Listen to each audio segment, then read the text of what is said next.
Hello friends, welcome to the concept YouTube channel. मेरा नाम है विशाल चौहान और यूपीएससी सीएससी के लिए हिस्ट्री की हमारी जो सीरीज चल रही है, इसमें मेडिवल हिस्ट्री का आज मैं एक नया टॉपिक शुरू करने जा रहा हूं, जो है गजनविड एंड घुरिड इन्वेजन्स। मैंने आपको पिछले टॉपिक में समझाया था कि किस तरह इस्लाम का डेवलपमेंट हुआ और उसके बाद इस्लाम को एक्सपेंड करने की जिम्मेदारी पहले अरबियों के हाथ में थी और फिर भारत में इस्लाम को टर्किक लोगों ने एक्सपेंड किया है। वो शुरुआती टर्किक जो हैं वो कौन सी मतलब क्लैंस थे या कौन सी ट्राइब्स थी जिन्होंने भारत में एक्सपेंड किया, तो उनमें से दो आज हम समझेंगे, गजनविड्स एंड घुरिड्स। राइट। उसके अलावा मैंने आपको सिलजुक और ख्वारिज्मों के बारे में बताया था, लेकिन उनका एक्सपेंशन भारत में नहीं हो सका। भारत में गजनविड्स और घुरिड्स ने एक्सपेंड किया, जिनको आज हम समझेंगे। ऑलराइट। और इसमें हम क्या पढ़ेंगे? इसमें पढ़ेंगे कि उनका ओरिजिन कैसे हुआ, भारत में कैसे एक्सपेंड किया। उनके एडमिनिस्ट्रेशन तक नहीं जाएंगे, हम केवल पॉलिटिकल हिस्ट्री वाले एस्पेक्ट को समझेंगे, क्योंकि यहाँ पर उनकी पॉलिटिकल हिस्ट्री से ज़्यादा सवाल बनता है। और थोड़ा सा उनका कल्चर और फैक्ट्स के आधार पर जो है वो हम समझने की कोशिश करेंगे। लेकिन आज के टॉपिक पर बढ़ने से पहले मैं स्टूडेंट्स को बताना चाहूँगा कि अगर उन्होंने प्रीवियस सेशंस नहीं देखे हैं, सो द कॉन्सेप्ट है चैनल का नाम। चैनल पर जाइए, पिछले सेशंस को देखिए, थॉरली उनसे जुड़े रहिए, since it is a series. और अगर आप मेरे पहले सेशंस आपने देखे हैं तो आप जानते हैं कि मेरे पढ़ाने की फिलॉसफी में we will always concentrate more over concept. Right, concept पर हमारा ध्यान ज़्यादा रहेगा। फैक्ट्स को हम इकट्ठा करेंगे ही, और previous year questions, right, previous year में जो क्वेश्चंस पूछे गए हैं यूपीएससी सीएससी द्वारा, उनको ध्यान में रखते हुए हम अपनी तैयारी कर रहे हैं। ठीक है, सो चैनल आपको पता चल गया। उसके अलावा अगर आपको इन सभी वीडियोस की क्या चाहिए, पीडीएफ चाहिए, तो मेरा चैनल टेलीग्राम पर आप मेरा चैनल ज्वाइन कर सकते हैं, चौहान_सर_हिस्ट्री, जहां से आपको पीडीएफ्स मिल जाएगी इन सभी वीडियोस की। ऑलराइट। सो उसके अलावा अनअकैडमी आपके लिए लेकर आया है यूपीएससी सीएससी के लिए सब्सक्रिप्शन प्लान्स। उन सब्सक्रिप्शन प्लान्स को अवेल करने के लिए आप मेरा कोड भी इस्तेमाल कर सकते हैं, वही सेम, चौहान_सर_हिस्ट्री। इन सब्सक्रिप्शन प्लान्स में आपको डेली लाइव क्लासेस तो मिल ही रही हैं, स्ट्रक्चर्ड कोर्सेज मिलेंगे, आपको अनलिमिटेड एक्सेस। देखिए, खास बात यह है कि अगर आप किसी और ऑनलाइन लर्निंग प्लेटफॉर्म पर जाएंगे तो वहां पर हो सकता है कि आपको लिमिटेड एक्सेस मिले, लेकिन अनअकैडमी पर आपको अनलिमिटेड एक्सेस है। अगर आपने एक बार, मान लीजिए साल भर का अगर आपने सब्सक्रिप्शन ले लिया यूपीएससी का, तो आप फिर यूपीएससी कैटेगरी में किसी भी टीचर से पढ़ें, कितनी भी बार किसी भी वीडियो को देखें, कोई रिस्ट्रिक्शन नहीं है। सो अनलिमिटेड एक्सेस आपको केवल अनअकैडमी पर ही मिल रहा है। उसके अलावा लाइव टेस्ट, क्विजेज वगैरह, राइट। सो ये सब प्लस प्लान, अगर आप प्लस प्लान लेते हैं तो आपको ये सारे फीचर्स मिलेंगे। इंडिया के टॉप एजुकेटर्स से पढ़ने का मौका आपको मिलेगा। और अगर आप 28 अप्रैल से पहले पहले एक ईयर की सब्सक्रिप्शन अगर आप लेते हैं किसी भी कोर्स की, एंड खास तौर पे यूपीएससी सीएससी के मेगा सब्सक्रिप्शन की बात मैं कर रहा हूं, राइट, अगर आप 28 तारीख तक यूपीएससी सीएससी का मेगा सब्सक्रिप्शन लेते हैं तो अगले साल जुलाई 31/2022 तक आपकी वो सब्सक्रिप्शन वैलिड रहेगी। और अगर आप 2 साल का प्लान लेते हैं तो डेफिनेटली आपको कंसेशन मिलेगा।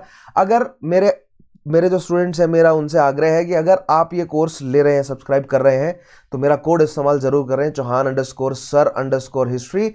या उसके अलावा अगर आपका कोई साथी, आपके जान पहचान वाला अगर ये कोर्स ले रहा है, तो डेफिनेटली उनको अर्ज कीजिएगा कि मेरा कोड इस्तेमाल करें, चौहान_सर_हिस्ट्री। इससे आपको 10% डिस्काउंट तो मिलेगा ही, लेकिन सबसे इंपॉर्टेंट बात ये रहेगी कि आप अपने चौहान सर को सपोर्ट कर रहे होंगे। ठीक है, एक ईयर से ज़्यादा की सब्सक्रिप्शन है।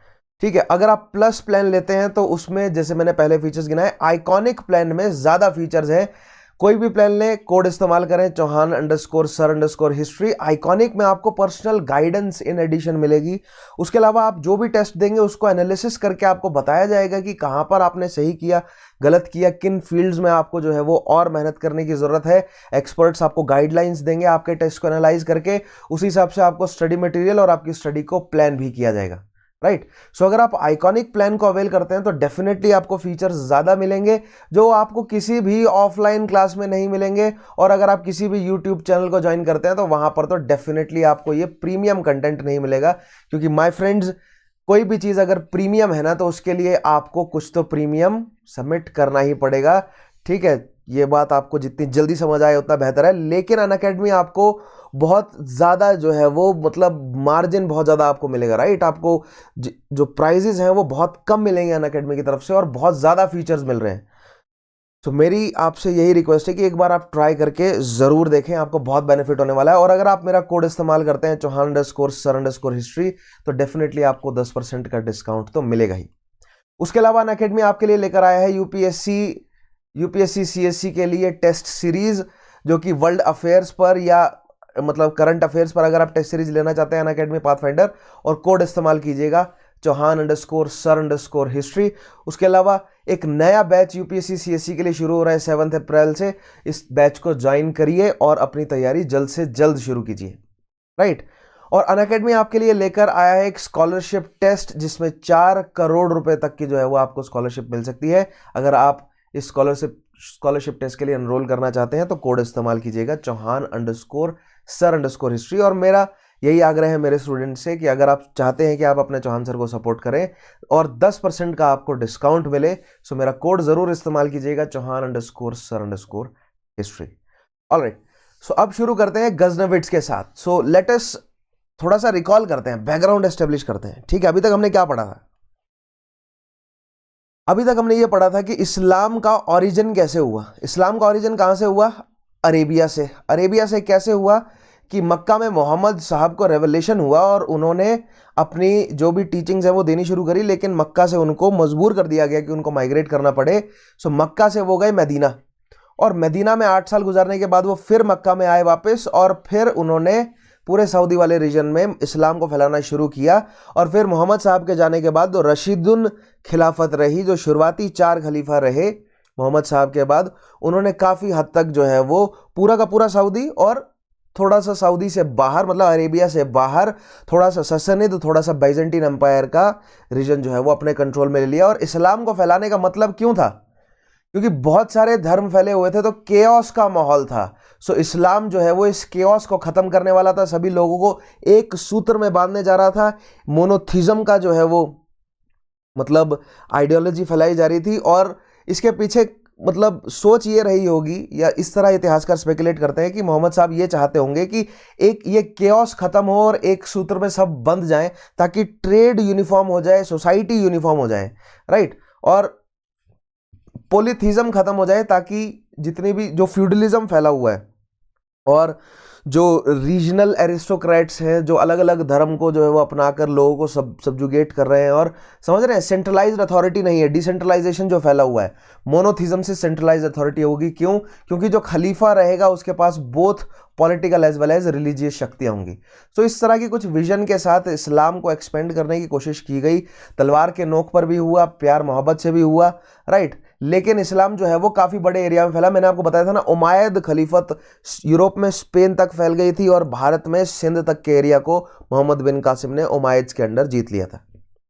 फिर उसके बाद आते हैं अब्बासी, और अब्बासियों से जो है वो धीरे धीरे छूटना कंट्रोल जो है वो निकलना शुरू हो जाता है। क्यों? क्योंकि Persian aristocrat as well as Arabian aristocrats Turkic tribal लोगों को अपने मर्सनरीज के तौर पे, अपने पैलेस गार्ड्स के तौर पे रिक्रूट करते हैं। और अरेबियंस की एक खासियत रही है कि वो इंटेलिजेंस की सराहना करते हैं, तो जितने भी पैलेस गार्ड्स हैं उनकी रैंक धीरे धीरे बढ़ती गई। इतनी रैंक बढ़ गई और इतना पॉलिटिकल शक्ति उनके पास आ गया कि खलीफा को उन्हें मंशूर देकर उनकी पॉलिटिकल अथॉरिटी को मतलब एक्सेप्ट करना पड़ा, रिकॉग्नाइज करना पड़ा, और हमें सुल्तान तक का टाइटल जो है वो इन तुर्कियों को मिलता हुआ नजर आता है। और फिर ऐसी टर्किक ट्राइब शक्ति हो गई, जिसमें शक्तिशाली हो गई, जिसमें शुरुआत करी गजनविड्स ने, फिर घुरिड्स, फिर सेल्जुक, फिर ख्वारिज्मी, और फिर फाइनली जो है वो मंगोल्स ने उनको सबडू करके, मंगोल्स ने जो है वो ये टर्किक ट्राइब्स का कंट्रोल अफगानिस्तान ईरान वाले एरिया से छुड़वाया।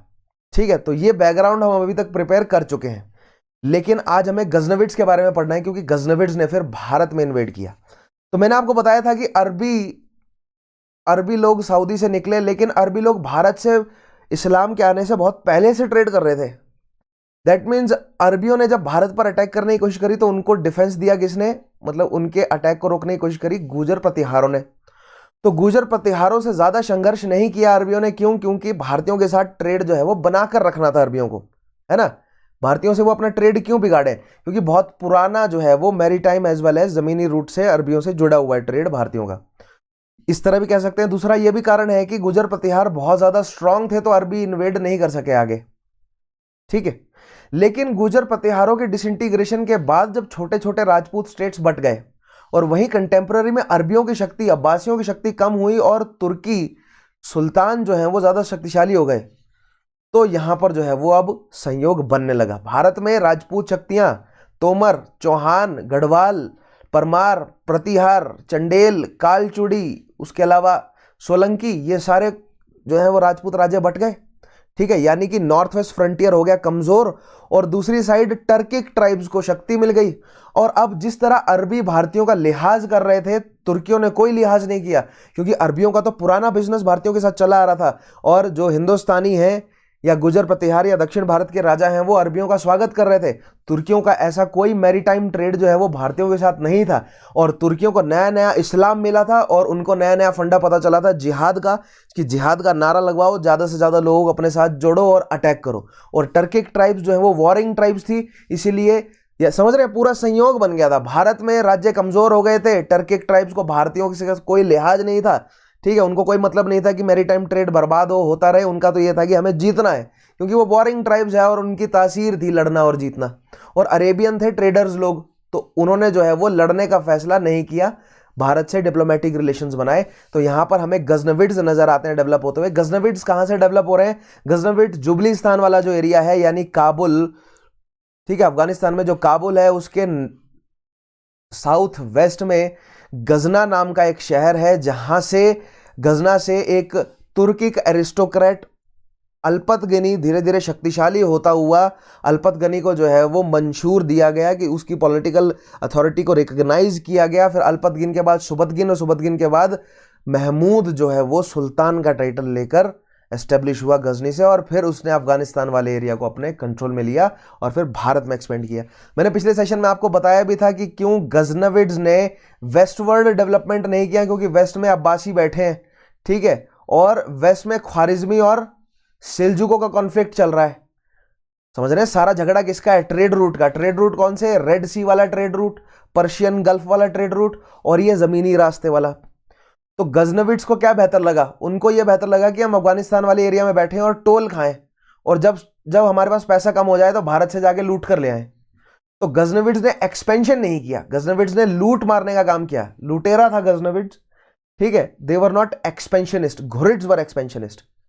ठीक है, आज पूरा डिटेल में समझाऊंगा कि क्यों एक्सपेंड किया, क्यों एक्सपेंड नहीं किया गजनविड्स ने, क्यों लूट मार मचाई, सब समझाऊंगा। ठीक है, सो शुरू करते हैं, गजनविड्स के बारे में देखते हैं। आई होप बैकग्राउंड आपको प्रिपेयर्ड होगा, कॉन्सेप्ट आपको जो है वो सेट हो रहा होगा दिमाग में। Ghaznavids was a dynasty of Turkic origin that ruled Khorasan in northeastern Iran, Afghanistan and north western India. ठीक है, अब देखिए मैप में दिखाता हूं मैं आपको। So this reason is Khorasan, इस रीजन को कहा जाता है खोरासन, और ये है आपका काबुलिस्तान और जबुलिस्तान वाला एरिया। ठीक है, और ये बीच में जो एरिया है दिस इज अफगानिस्तान, ये अफगानिस्तान है, और ये ऊपर जो है दिस इज ट्रांस ओक्शियाना। ठीक है, जिसको क्या कहा जाता है? मनहार अन नहर। ठीक है, मवार अन नहर या मनहार अन नहर कहा जाता है। क्यों? क्योंकि ये ट्रांजिशनल रीजन है, क्योंकि आपको नजर आ रहा है सिर दरिया और अमू दरिया के बीच का जो रीजन है ये हरा भरा है, ये एरिया भी बंजर है। ठीक है, नदियों के आसपास का रीजन हरा भरा है, अदरवाइज बंजर है, लेकिन ये बीच में जो है वो काफी फर्टाइल लैंड है। और इस रीजन के परे जो है वो ऊपर क्या है? सेंट्रल एशिया, जो कि फिर जो है वो बहुत बंजर, और वहां पर टर्किक ट्राइब्स रहती हैं। ठीक है, दो गजनविड्स भी टर्किक हैं, लेकिन उनको पर्शियन और अरबी एरिस्टोक्रेट्स लेकर आए वहां से स्लेव बनाकर। और देखिए यहां पर आपको गजना या गजनी शहर नजर आ रहा है, इधर से एस्टेब्लिश होगा आपकी गजनविड्स और घुर से एस्टेब्लिश होंगे आपके घुरिड्स। तो यहां पर देखिए इस मैप में समनिद स्टेट एंड इट्स डिपेंडेंसीज, ये घुर गजनी जो है वो समनिद के अंडर है पूरा पूरा, अभी शक्ति में नहीं आया। घुर जो है वो भी समनिद के अंदर है। जो घुर वाला एरिया है ये पहाड़ियां हैं बहुत, और यहाँ पर जो ट्राइब्स हैं वो अभी पूरी तरह समनिद के कंट्रोल में नहीं है, क्योंकि बहुत जो पहाड़ियां हैं वो वहाँ के जो लोकल लोग हैं उन पहाड़ियों का बेहतरीन यूज करना जानते हैं, तो सेनाएं नहीं जीत पाती इस रीजन को। ठीक है, सो खोरासन वाले रीजन से लेकर अफगानिस्तान वाले रीजन से लेकर सिंध मुल्तान वाले रीजन तक को कंट्रोल करेगा। इस पूरे रीजन को कंट्रोल करेगा कौन? ट्रांस ओक्शियानिया वाले रीजन जो है वो क्या रहेगा? कंटेस्ट में रहेगा। इस पूरे रीजन को कंट्रोल करने की पूरी कोशिश रहेगी किसकी? गजनविड्स की। और शुरुआत कहां से होगी उनकी? जबुलिस्तान गजनी से। जबूलिस्तान बोलते हैं इस एरिया को, गजनी के आसपास वाला जो एरिया है, ठीक है, काबुलिस्तान और जबूलिस्तान वाला एरिया। समझ आया आपको कहां पर क्या है, ठीक है। आगे मैप में फिर से एक्सप्लेन कर दूंगा। The founder of the dynasty was Sabuktigin, ruled 977 से 997, a former Turkic slave who was recognised as Samanids, an Iranian Muslim dynasty, as governor of Ghazna, modern day Ghazni, Afghanistan, right. So जो समनिद हैं, ये आप देख रहे हैं, ये जो समनिद हैं, इन समनिद्स के अंडर गजनी एक शहर है, उसका पहले स्लेव के तौर पर एक जो है वो स्लेव के तौर पर जो है वो भर्ती हुआ था। और स्लेव भी क्या, मतलब आर्मी में भर्ती हुआ था, क्योंकि टर्किक लोग जो हैं वो लड़ने में माहिर थे और खास तौर पर घोड़ों पर बैठकर आर्चरी करने में माहिर है, राइट। इसीलिए ईरानियन एरिस्टोक्रेट्स उनको भर्ती करते हैं। तो समनिज ने गजना में जो है वो अपॉइंट किया हुआ है अल्पतगिन को, और अल्पतगिन इतना मजबूत हो गया कि फाइनली जो समनिद के एरिस्टोक्रेट्स हैं या समनिद के जो रूलर्स हैं, उनको अल्पतगिन और फिर उसके बाद सुबुतगिन को क्या देना पड़ा, गवर्नर का टाइटल देना पड़ा, गजना का गवर्नर बना दिया। और एक बार जो गवर्नर बन गया वो तो फिर इंडिपेंडेंट करके अपने आप को सोवेरेन रूलर एस्टेब्लिश कर सकता है, जो कि किया भी, ठीक है। सो अल्पतगिन से गजनविड्स की शुरुआत होती है वैसे, लेकिन गवर्नर का टाइटल मिला सुबुतगिन को। अल्पतगिन वाज अ स्लेव और वो धीरे धीरे जो है वो रैंक्स में ऊपर जा रहा था, लेकिन Sabuktigin, Alptigin's son, got the title of governor from Samanid. और समनिद कौन है, फारसी मुस्लिम है, ठीक है, अरबी मुस्लिम नहीं है, फारसी मुस्लिम है Samanid, right. So that means they were Persian, they were converted in Islam, but they carried on their Persian administrative structure as well as cultural, जितना भी उनका सिस्टम है, क्योंकि that was more efficient than Arabian one. Alright, आगे बढ़ते हैं। As Samanid dynasty weakened, पहला point देखिएगा, as Samanid dynasty weakened, Sabuktigin consolidated his position and expanded his domains as far as Indian border. अब देखिए, सुबुतगिन कमजोर होते गए तो समनिद कमजोर होते गए तो सुबुतगिन को समझ आया कि नहीं, अब मेरा टाइम है एक्सपेंड करने का। तो एक्सपेंड कहां करेगा वो, कमजोर कहां होने लगे, कमजोर होने लगे वो अफगानिस्तान वाले एरिया में, ठीक है। वेस्ट में वो मजबूत थे। अब देखिए, वेस्ट में यहां पर बुवाहिद भी हैं, ठीक है।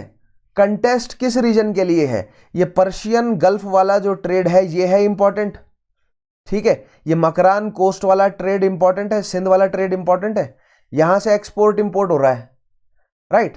सो समनिद्स के, और ये जो अफगानिस्तान खुरासान वाला जो रीजन है ना, ये क्या है, ये क्रॉस रोड है। अफगानिस्तान के ऊपर कॉन्फ्लिक्ट क्यों है, क्योंकि अफगानिस्तान क्रॉस रोड है। अफगानिस्तान का कोई आज तक जीत क्यों नहीं सका, क्योंकि अफगानिस्तान जिन ट्राइबल लोगों के कंट्रोल में है वो हजारों सालों से इस क्रॉस रोड पर लड़ रहे हैं। वो लड़ाकू ट्राइब्स, उनसे आप जीत नहीं सकेंगे, ठीक है। और उनके हाथ में लोकल टेरेन है और लोकल टेरेन को वो बेहतरीन तरीके से समझते हैं। तो ये जो खुरासान क्रॉस रोड है, उसके बाद जो अफगानिस्तान वाला, देखें अफगानिस्तान जो क्रॉस रोड है वो भारत वाला ट्रेड कनेक्ट होता है एज वेल एज चाइना वाला ट्रेड कनेक्ट हो रहा है, दोनों ट्रेड कनेक्ट हो रहे हैं इस क्रॉस रोड पे। काबुल और हेरात दो इंपॉर्टेंट शहर हैं इस क्रॉस रोड के, ठीक है। काबुल हो गया, हेरात हो गया, नीचे बाउल है, ठीक है। ये सारे जो है वो इंपॉर्टेंट शहर हैं, और नीचे मकरान की कोस्ट लाइन तो है ही, राइट। सो समनिद के कंट्रोल में ये क्रॉस रोड है, और समनिद के हाथ से धीरे धीरे गजनी वाला रीजन छूटने लगा।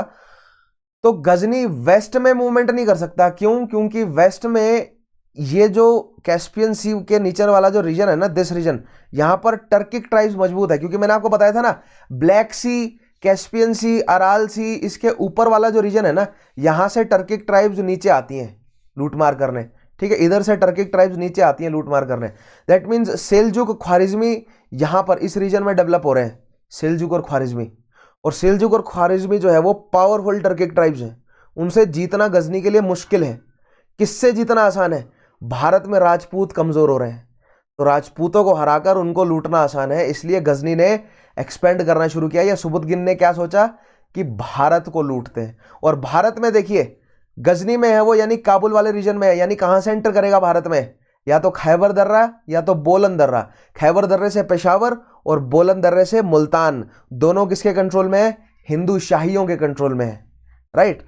सो दैट मीन सुबुतगिन का डायरेक्ट कॉन्फ्लिक्ट सबसे पहले किससे होगा, हिंदू शाही शासक जयपाल से, और जयपाल को वो हरा देगा, जिससे जयपाल जो है वो अपनी मृत्यु को, अपनी सॉरी नॉट मृत्यु, लेकिन अपनी हार का अपमान सहन नहीं कर पाएगा और अपने शरीर को खत्म कर लेगा, राइट। तो ये कहानी मैंने आपको पहले भी सुनाई है। हिज सन महमूद, अब सुबुद्दीन के बाद आएगा, सुबुद्दीन हिंदू शाही राजा जयपाल को हराता है, उसके बाद जो सीरियस रूलर आता है वो है Mahmud of Ghazni, right.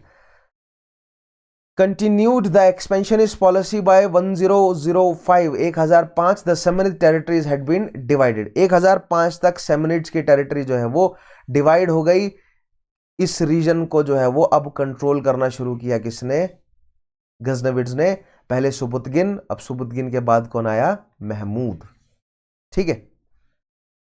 The Oxus River formed the boundary between two successors state of Samanid Empire, the Ghaznavids ruling in the west and the Karkhanids in the east। देखिए ये बहुत इंपॉर्टेंट है, ये आपको नजर आ रहा है, ये है अमू दरिया, ठीक है। अमू दरिया से जो है वो समरिद का रीजन बट गया।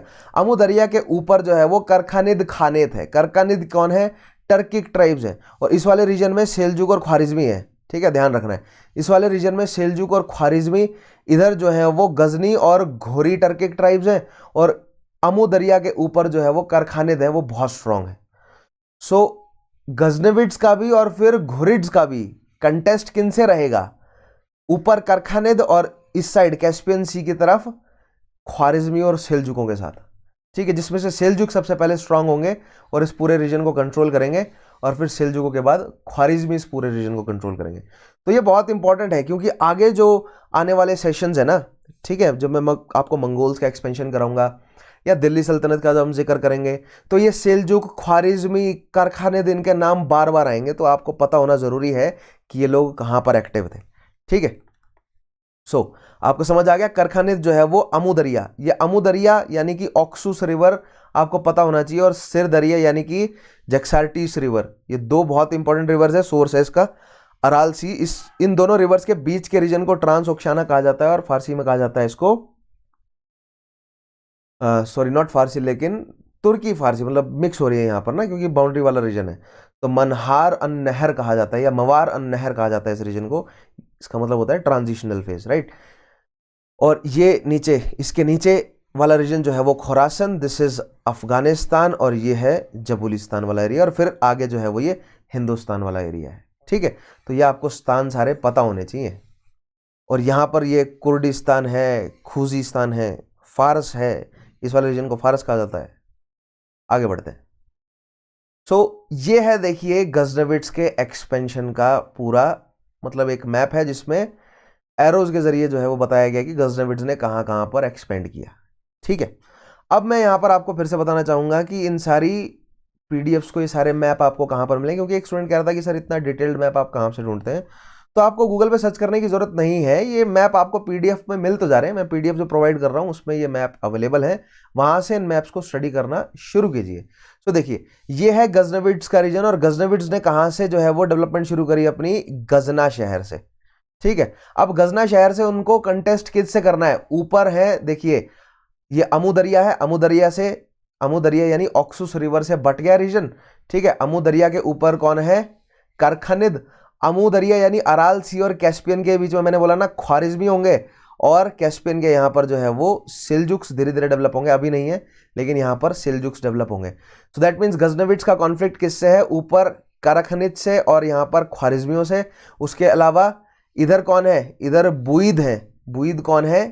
बुइद जो है वो अरबी हैं, राइट। उसके अलावा आगे अब्बासिड्स भी हैं, लेकिन उनसे इनका कॉन्फ्लिक्ट नहीं। यहाँ पर देखिए, इंपॉर्टेंट शहर मैं आपको बताना चाहूँगा, बहुत इंपॉर्टेंट शहर है।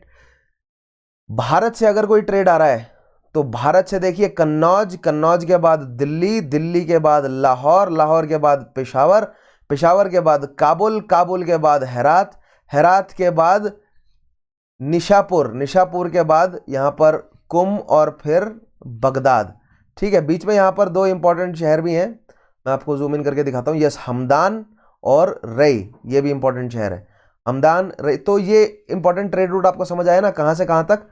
ये वो उत्तरापथ है, भारत का उत्तरापथ जो सिल्क रूट में जुड़ता है, और ऊपर से आ रहा है देखिए सिल्क रूट बुखारा से, ठीक है। बुखारा से सिल्क रूट जो है वो फिर मार्ब और फिर निशपुर में जुड़ता है। ये बुखारा, मार्ब, निशपुर जो है वो किसके हैं? ये खुरासन के इंपॉर्टेंट शहर हैं, आपको ध्यान रखना बहुत ज़रूरी है ये, ठीक है। अब देखिए एग्जामिनेशन पॉइंट ऑफ व्यू में एग्जामिनेशन में नहीं पूछा जाएगा, लेकिन आपको इंटरनेशनल ट्रेड अगर आपको समझना है, सिल्क रूट के ट्रेड को अगर आपको समझना है, मिडल ईस्ट के कॉन्फ्लिक्ट को आपको समझना है, अफगानिस्तान के वॉर को आपको समझना है, तो इन इंपॉर्टेंट शहर, इन इंपॉर्टेंट ट्रेड रूट्स के बारे में आपको डिटेल में पता होना चाहिए, राइट। एटलीस्ट वो कहां पर है वो तो पता ही होना चाहिए, राइट।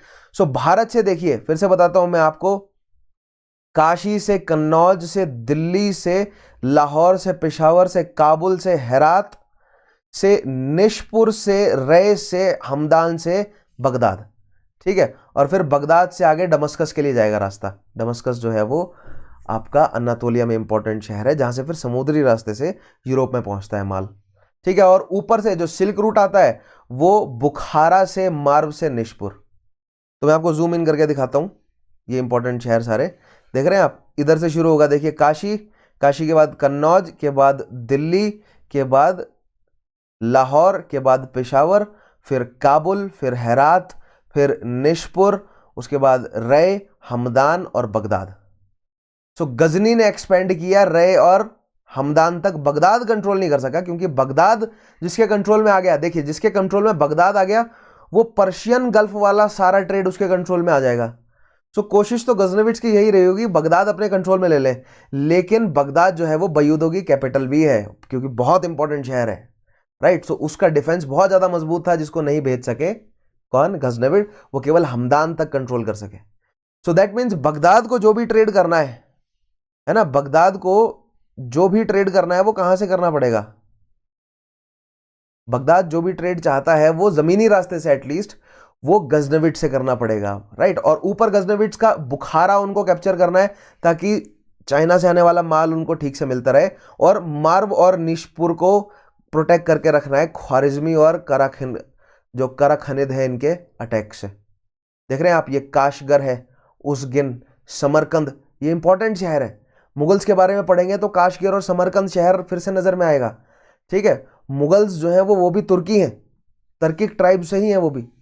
देख रहे हैं, ये है गुज तुर्क्स हैं, ऊपर आपको नजर आ रहा है, ये सिर दरिया है, ये अमू दरिया है, देखिए यहाँ पर ख्वारिज्म, ये अमू दरिया चल रहा है इधर, राइट। इधर ख्वारिज्म डेवलप हो रहे हैं, इधर ये जो दायलन वाला रीजन है यहाँ से डेवलप होंगे कौन, सेल्जुकी, तुर्की हैं वो भी, राइट।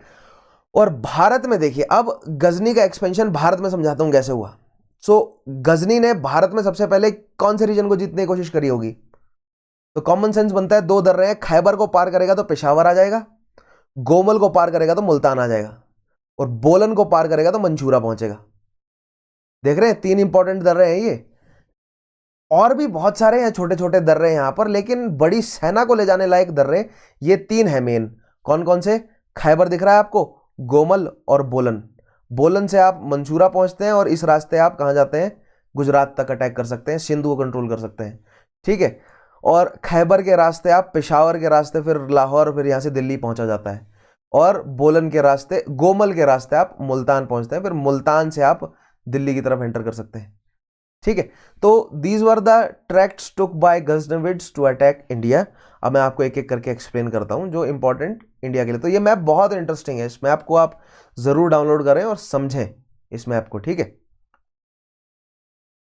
मुझे तो मैप्स पढ़ने में, मैप स्टडी करने में बहुत मजा आता है, और मुझे ये ट्रेड रूट्स वगैरह समझ रहे हैं, इकोनॉमी, मैंने बोला ना, मार्क्सिस्ट इतिहासकार क्या बोलते हैं कि इकोनॉमी पर ही सारा सिस्टम टिका हुआ है, लेकिन मतलब 90% के आसपास जो है वो इकोनॉमिक आधार है, लेकिन उसके अलावा रिलीजियस, सोशल, पॉलिटिकल कारण भी आपको जोड़ने पड़ेंगे। लेकिन इकोनॉमी आप नकार नहीं सकते कि इकोनॉमी बड़ा फैक्टर नहीं है पॉलिटिकल मूवमेंट्स के पीछे, राइट। मतलब जो भी पॉलिटिकल सिनेरियो में बदलाव होता है वो इकोनॉमी की वजह से हो सकता है, बहुत बड़ा फैक्टर इकोनॉमी है। तो आपको ये ट्रेड रूट्स, ये इकोनॉमिक स्ट्रक्चर, ये सब समझना बहुत अनिवार्य है, ठीक है। सो देखिएगा, महमूद ऑफ गजनी की बात करते हैं। Mahmud was son of Subuddin. Subuddin defeated Hindu Shahi raja Jaipal. Ghaznavid power reached its zenith during Mahmud's reign. He created an empire that stretched from Oxus to Indus Valley and the Indian Ocean. Indian ocean कहाँ पर, ये नीचे मकरान जो है ये ट्रिब्यूटरी है, ठीक है, किरमान ट्रिब्यूटरी है। तो यहाँ से Arabian sea is essentially a part of Indus, Indian ocean, right. In the west he captured from the Buyids Iranian city of Rey and Hamadan. बहुत इंपॉर्टेंट, ये देखिए ये हमारे लिए एग्जामिनेशन पॉइंट ऑफ व्यू से इंपॉर्टेंट अगर भले ही ना हो, बट आपको पूरा अगर कलेक्टिव अगर नॉलेज इकट्ठा करनी है तो आपको पता होना चाहिए। रे और हमदान बगदाद के लिए जाता है ये, राइट, और ये शहर कंट्रोल में आता है, तो अब बगदाद पर प्रेशर हमेशा बना रहेगा, ठीक है, कि कहीं बगदाद को लूट ना लिया जाए। A devout Muslim, Mahmud reshaped the Ghaznavids from pagan Turkic origins into an Islamic dynasty and expanded the frontiers of Islam। देखिए, अब मैंने आपको बोला ना, जो टर्किक लोग हैं वो क्या हैं, वो ट्राइबल लोग हैं, और जो ट्राइबल लोगों के धर्म होता है ना, वो मोस्टली नेचर के अराउंड रिवॉल्व करता है, कि वो नेचर की पूजा करते हैं। दैट मीन्स वो पोलिथिज्म पर विश्वास रखते हैं, जिसको पैगनिज्म भी कहा गया है, और पैगनिज्म एक डिमीनिंग वर्ड है, एक डेरोगेटरी वर्ड है, राइट। सो पैगनिज्म या पैगन टर्किक ओरिजिन का मतलब क्या हुआ, टर्किक, ऐसी टर्किक ट्राइब्स जो पोलिथिज्म को फॉलो कर रही हैं और उनको मोनोथिज्म की तरफ कन्वर्ट करने का काम महमूद ने किया। So being a Turki himself, Mahmud converted other Turkic tribes into Islam so that there will be uniformity. जहां जहां तक इस्लाम फैला रहेगा वो लोग आपस में अच्छा रिलेशन रखेंगे। यही इस्लाम को फैलाने के पीछे एक बिल्कुल बेसिक कारण है कि जहां जहां तक इस्लाम रहेगा वहां वहां तक इस्लामिक भाईचारा रहेगा। समझ रहे हैं आप? तो ट्रेड में जो है वो कॉन्फ्लिक्ट नहीं होगा, धर्म के नाम पर, एटलीस्ट धर्म के नाम पर तो ट्रेड में कॉन्फ्लिक्ट नहीं होगा। तो महमूद ने इस्लाम को एक्सपेंड किया। क्यों? दो कारण थे। पहले तो ट्रेड के नाम पर कॉन्फ्लिक्ट ना हो, और दूसरा जहां जहां के लोग इस्लामिक मतलब इस्लाम में कन्वर्ट हो गए, अब उन्हें जो है वो सेना में भर्ती किया जा सकता है जिहाद का नारा लगाकर, ठीक है। द पर्शियन पोइट फिरदौसी, बहुत important, Firdausi in his epic Shahnama at the court of Mahmud about 1010, right, 1010 CE में फिरदौसी ने शाहनामा कंप्लीट करी।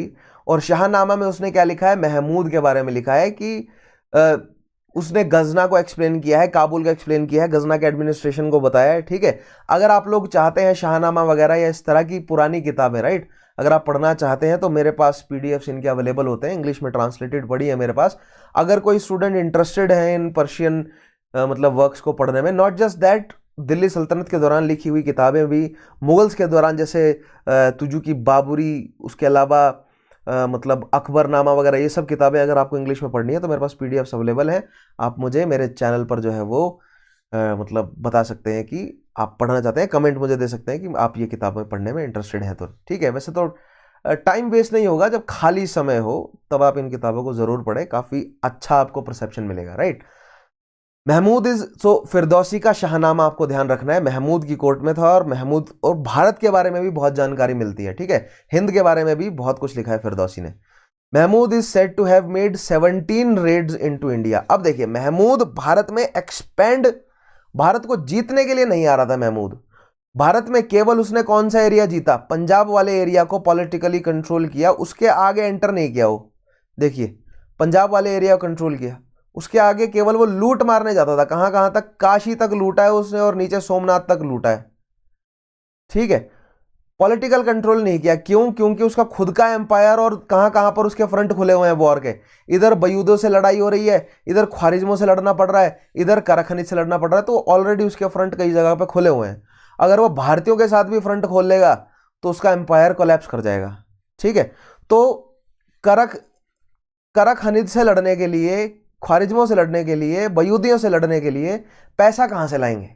पैसा लाएंगे भारत से, ठीक है। कभी सोमनाथ को लूट लिया, कभी दिल्ली को सैक कर लिया, कभी नगरकोट को सैक कर लिया, कभी काशी तक सैक। तो भारत में लूट करने आता था वो, ताकि उसकी इकॉनमी जो है वो चलती रहे, ठीक है। और उसका मेन काम क्या था? उसको ये समझ रहे हैं, ये खुरासान, अफगानिस्तान, काबुलिस्तान, पंजाब वाला जो रीजन है, ये ट्रांजिशनल जोन है। यहां से भारत का ट्रेड जो है वो फारस पहुंच रहा है, चाइना का ट्रेड जो है वो फारस पहुंच रहा है, समझ रहे हैं। और समुद्री जो है वो कोस्ट लाइन थोड़ी सी मकरान की भी अवेलेबल है यहाँ पे। तो ये क्रॉस रोड है, इस क्रॉस रोड को कंट्रोल, और यहाँ पर ज़्यादा कुछ उग रहा नहीं।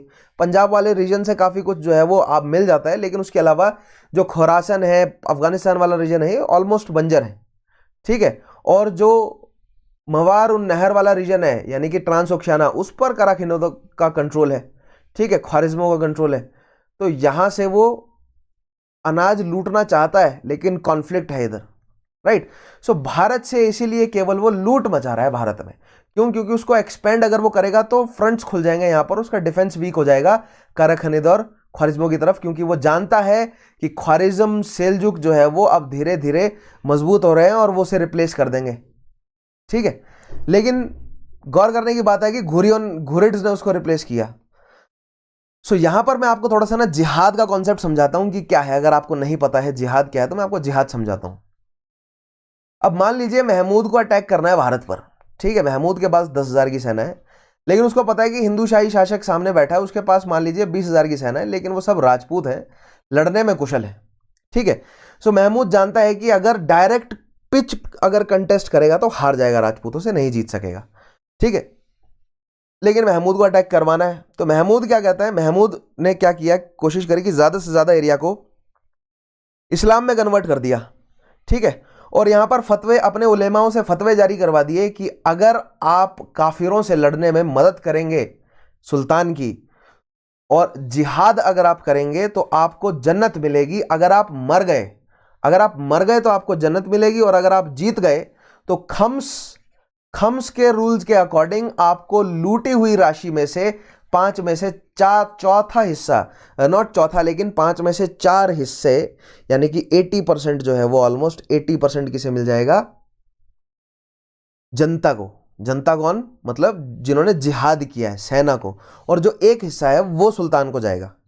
तो यहां पर एक विन विन सिचुएशन थी लोगों के लिए, क्योंकि लोगों को खाने का कुछ नहीं था, ऑलरेडी कॉन्फ्लिक्ट चल रहे थे। तो अगर तो जीत गए तब तो 5 में से 4 हिस्से मिलेंगे, ठीक है, इनाम मिल जाएगा, और अगर हार गए तो जन्नत मिल जाएगी। तो ऐसा जिहाद का नारा लगवाते ही अब महमूद के पास सेना हो गई 50,000 की। अब महमूद को कॉन्फिडेंस आ गया कि अब जाता हूं मैं लड़ने। तो वो लड़कर केवल लूट करने जाता था, क्योंकि ये मैक्सिमम सेना जो है वो इरेगुलर्स हुआ करते थे, यानी वो प्रोफेशनल सैनिक नहीं होते थे, वो केवल भीड़ इकट्ठा की जाती थी। तो वो भीड़ दिखाकर, उसके पास जो रेगुलर सेना थी वो 10,000 ही थी। ठीक है, जो रेगुलर सेना थी, जो ट्रेंड सैनिक थे, बाकी सब जो है वो भीड़ थी। लेकिन ये टर्किक ट्राइबल लोग थे, लड़ना तो फिर भी ये जानते थे। ठीक है, वेल इक्विप्ड नहीं थे, लेकिन लड़ना तो ट्राइबल लोग लड़ना तो जानते ही थे ये। ठीक है, सो अब ये 50,000 की सेना को ले जाकर भारत में जिहाद कर रहा है। सो आपको यहां पर ये समझना है कि महमूद के अकॉर्डिंग ये जो जिहाद है ये कोई रिलीजियस अफेयर नहीं है, ये उसने करवाया है ताकि उसके इकोनॉमिक गेन पूरे हो सके, क्योंकि उसको अपना एम्पायर चलाने के लिए पैसा चाहिए। लेकिन आम जनता को वो ये नहीं बताएगा, आम जनता को वो बोलेगा कि हिंदुस्तानी काफिर हैं। ठीक है, हमें उनका काफिराना जो है वो खत्म करना है, उनको मुसल्लम बनाना है। ठीक है, इसीलिए हम क्या करेंगे, जिहाद। राइट, सो ये आपको समझना जो है वो बहुत इंपॉर्टेंट है कि किस तरह रिलीजन को पॉलिटिकल मोटिव्स को पूरा करने के लिए इस्तेमाल किया जाता है। नॉट जस्ट इन इस्लाम, ये केवल इस्लाम में नहीं हुआ, क्रिश्चियनिटी ने क्रूसेड किया है अपने पॉलिटिकल, अपने इकोनॉमिक मोटिव्स को पूरा करने के लिए। क्रिश्चियन राजाओं ने, पोप ने क्रूसेड्स करवाए हैं क्रिश्चियन राजाओं से।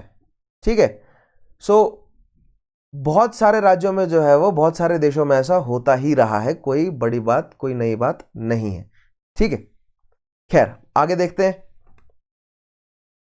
सो 17 बार रेड करी और पंजाब वाले एरिया तक को जो है वो उसने पॉलिटिकल कंट्रोल में लाया, और बाकी सारा एरिया जो है वो उसने केवल लूटा। देख रहे हैं आप, पंजाब के आगे वो एक्सपेंड करेगा कहां पर, दिल्ली, और दूसरी साइड जो है वो गुजरात तक के रीजन को जीत सकता है। उसके अलावा उसने जो है वो एक, मतलब पॉलिटिकल कंट्रोल जो है वो पंजाब के आगे उसने नहीं किया, क्योंकि उसे पता था कॉन्फ्लिक्ट में मैं क्यों फंसूं, यहां पर राजपूत है। ठीक है, राजपूतों से कॉन्फ्लिक्ट में फंसेगा तो उलझा रह जाएगा, क्योंकि राजपूतों का भी प्रोफेशन वॉर ही है। ठीक है, जैसे तुर्कियों का प्रोफेशन वॉर है। ऑलराइट, आगे देखते हैं। At the time north India was divided into number of Hindu states. कौन कौन सी? हिंदू शाही, कश्मीरी, पहाड़ी राजाएं। ठीक है, उसके अलावा दिल्ली में तोमर है, अजमेर में चहामनाज है, परमार है, प्रतिहार है, चंडेल है, कालचुड़ी है। सो ये मैप में दिखा देता हूं मैं आपको। ठीक है, देखिए यहां पर ऊपर कश्मीर हिंदू है, इधर पहाड़ी राजा है, दिल्ली में तोमर है, यहाँ पर अजमेर के साइड जो है वो कौन है, चाहमनाज है, इधर सोलंकी है, इधर परमार है। ठीक है, इस रीजन में चंडेल है। तो बहुत, और यहाँ पर गढ़वाल है। तो बहुत सारे जो है वो राजपूत राजा हैं, हिंदू राजपूत राजा हैं। तो इनसे कॉन्फ्लिक्ट में आना गजनविड जो है वो सही नहीं समझता, इसलिए उसने केवल लूट मार करी।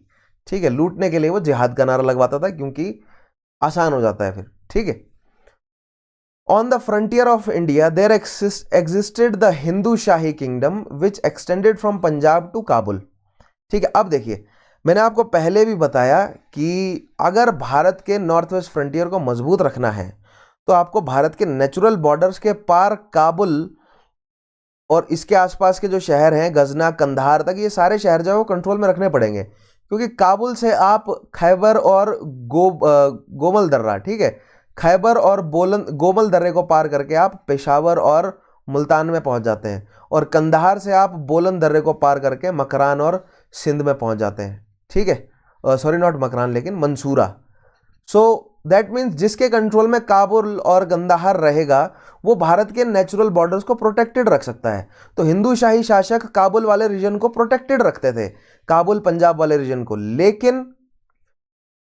लेकिन हिंदू शाहियों से ये काबुल वाला रीजन जो है वो सुबुद्दीन ने छीन लिया जब उसने जयपाल को हराया, और पेशावर तक जो है वो पीछे धकेल दिया हिंदू शाहियों को। सो दैट मीन्स अब दोनों Khyber as well as Gomal दर्रे जो है वो क्या हो गए, वनरेबल हो गए, और अटैक इनसे जो है वो सेना अब आसानी से मूव कर सकते हैं। सो गजनी से, ये गजनी है, सो गजनी से काबुल और काबुल से खैबर को पार करके पेशावर पर आसानी से अटैक किया जा सकता है। किनके द्वारा? गजनविड्स द्वारा। और ये पेशावर और मुल्तान को कंट्रोल और प्रोटेक्ट करने का काम किनका है? हिंदू शाहियों का। लेकिन हिंदू शाहियों के कंट्रोल में अगर खैबर और गोमल दर्रे नहीं रहेंगे तो वो प्रोटेक्ट नहीं कर सकते, क्योंकि इन दर्रों को अगर प्रोटेक्टेड रखा जाए तो सेनाएं रोकी जा सकती हैं। अगर सेनाएं ये दर्रे पार करके, इन पासेस को पार करके एक बार पंजाब में एंटर कर गए तो फिर उनको रोकना मुश्किल है। ठीक है, सो ये नेचुरल डिफेंस जो है वो ब्रीच हो गया जयपाल के हारने की वजह से, राइट। और जयपाल ने एक गलती करी, वैसे मूर्खता करी जयपाल ने, ठीक है, बहुत कम आंखा उसने सुबुद्दीन को। आगे देखिएगा, the other important kingdoms of north India were Kannauj, Gujarat, Kashmir, Nepal, Malwa and Bundelkhand. The initial raids were against Hindu Shahi kingdom in which king Jaipal was defeated in 1001 CE. किसने हराया? सुबुद्दीन ने, राइट। उसके बाद Jaipal committed suicide. After the defeat, Jaipal immolated himself because he thought his defeat was disgrace, right? Jaipal सुबुद्दीन से हार गया, जवान लड़के से हार गया, ठीक है। सुबुद्दीन ने वैसे भेजा हुआ था महमूद को, जवान को, राइट, उसके अंडर जो उसके कमांड में सेना थी। जयपाल हार गए और जयपाल को अपनी हार जो है वो पची नहीं और उन्होंने आत्मदाह कर लिया, चिता पर जिंदा बैठ गए, ठीक है। जयपाल के successors Anantpal fought against Mahmud but he was also defeated in battle of Waihind. अब वयहिंद जो है वो पेशावर के नज़दीक एक शहर है, या आप इस तरह भी कह सकते हैं कि पेशावर का पुराना नाम वयहिंद है, right, the Hindu Shahi capital near Peshawar. So Subuddin ने जयपाल को काबुल से कैपिटल उठाकर पेशावर शिफ्ट करने में मजबूर किया, ठीक है। यहां पर खेल पूरा बिगड़ गया, मैंने आपको बताया ना, देखिए मैप में, देखिए यहां पर जूम करके मैं आपको दिखाता हूं। सो ये काबुल है, काबुल पर 1001 में हराया गया सुबुद्दीन द्वारा, किसे? जयपाल को। कैपिटल शिफ्ट, और खैबर पास है बीच में, खैबर पास को पार करके कैपिटल जो है वो पेशावर शिफ्ट करनी पड़ी, नेचुरल बॉर्डर्स जो है वो ब्रीच हो गए, ठीक है। अब पेशावर से 1009 में वयहिंद दिख रहा है आपको पेशावर के ऊपर, वयहिंद जो है वो पेशावर का पुराना नाम या पुराना शहर आप मान सकते हैं। वयहिंद में जो है वो फिर महमूद ने आनंदपाल को हराया और फिर और पीछे धकेल दिया लाहौर में, हिंदू शाहियों को लाहौर में धकेल दिया। और फिर अगला शहर कौन जीता जाएगा? लाहौर। फिर अगला शहर कौन जीतेंगे? नगरकोट। फिर उसके बाद थानेश्वर। फिर तो लाइन से कभी वो दिल्ली पर अटैक करेंगे, कन्नौज को जीतेंगे, काशी को जीतेंगे, ठीक है, कलंजर तक, ग्वालियर, नीचे अनहिलवाड़ा, सोमनाथ। फिर तो एक बार बॉर्डर अगर ये टूट गया ना, हिंदू शाही हार गए, एक बार ये बॉर्डर टूट गया, फिर तो बहुत आसानी से इन्वेड करने लायक सेना जो है वो गजनी भारत में उतार देते थे, ठीक है। आगे देखिए, सो वयहिंद की battle, Anandpal was defeated by Mahmud. In this battle, Anandpal was supported by rulers of Kannauj and Rajasthan. So यहाँ पर Rajputs again provided a united front but were not able to conquest against Mahmud. As a result, his victory at Waihind, Mahmud extended his rule over Punjab. तो वहींद के बाद उसने लाहौर, नीचे थानेश्वर तक जो है वो पंजाब के पूरे रीजन को अपने कंट्रोल में लिया। The subsequent raids of Mahmud into India were aimed at plundering the rich temples and cities. अब देखिए, इस्लाम क्या कर रहा था, इस्लाम मोनोथिज्म को प्रमोट कर रहा था, यानी Allah is the true God ऐसा कह रहा था। So that means in the way, अगर Allah is the true God, right, ये पॉइंट अगर उनको सिद्ध करना है तो बाकी सभी धर्मों को, बाकी सारी देवताओं की मेमोरीज जो हैं वो इरोड करनी पड़ेंगी, वो हटानी पड़ेंगी। दैट मीन्स जितने भी टेम्पल्स हैं, जितने भी इंपॉर्टेंट श्राइन्स हैं, उन सबको तबाह करना पड़ेगा, जो कि इस्लामिक रूलर्स कर भी रहे थे। Both Arabics as well as Turks, दोनों ने ये काम किया है कि सभी मूर्तियों को, ठीक है, क्योंकि अफगानिस्तान वाले रीजन में बहुत सारी बुद्ध की मूर्तियां थी, उनको तोड़ा गया। फिर उसके बाद जब उन्होंने भारत में एंटर किया, तो भारत में एंटर करके भी उन्होंने एक एक करके ये जितने भी इंपॉर्टेंट शहर हैं, इन सब में जो भी हिंदू मंदिर थे, लाइक पेशावर में जो हिंदू मंदिर थे, लाहौर वाले एरिया में, उसके अलावा नगर कोट में जो महिषासुर मर्दनी का मंदिर है उसको लूटा गया, थानेश्वर के मंदिर को लूटा गया, हांसी के मंदिर को, दिल्ली में जितने मंदिर थे, कन्नौज में, ठीक है, मथुरा, काशी, कलंजर, ग्वालियर, सोमनाथ, अनहिलवाड़ा, इन सारे रीजन पर जहां जहां पर अटैक किए ना, वहां पर मंदिरों को तोड़ा गया है और लूटा गया है। लूटा क्यों गया है? क्योंकि देखिए, temples were the socio economic centre of जो भी इंडियन जितनी भी डायनेस्टीज या एम्पायर्स रहे हैं, उनके इकोनॉमिक और सोशल सेंटर रहे हैं मंदिर।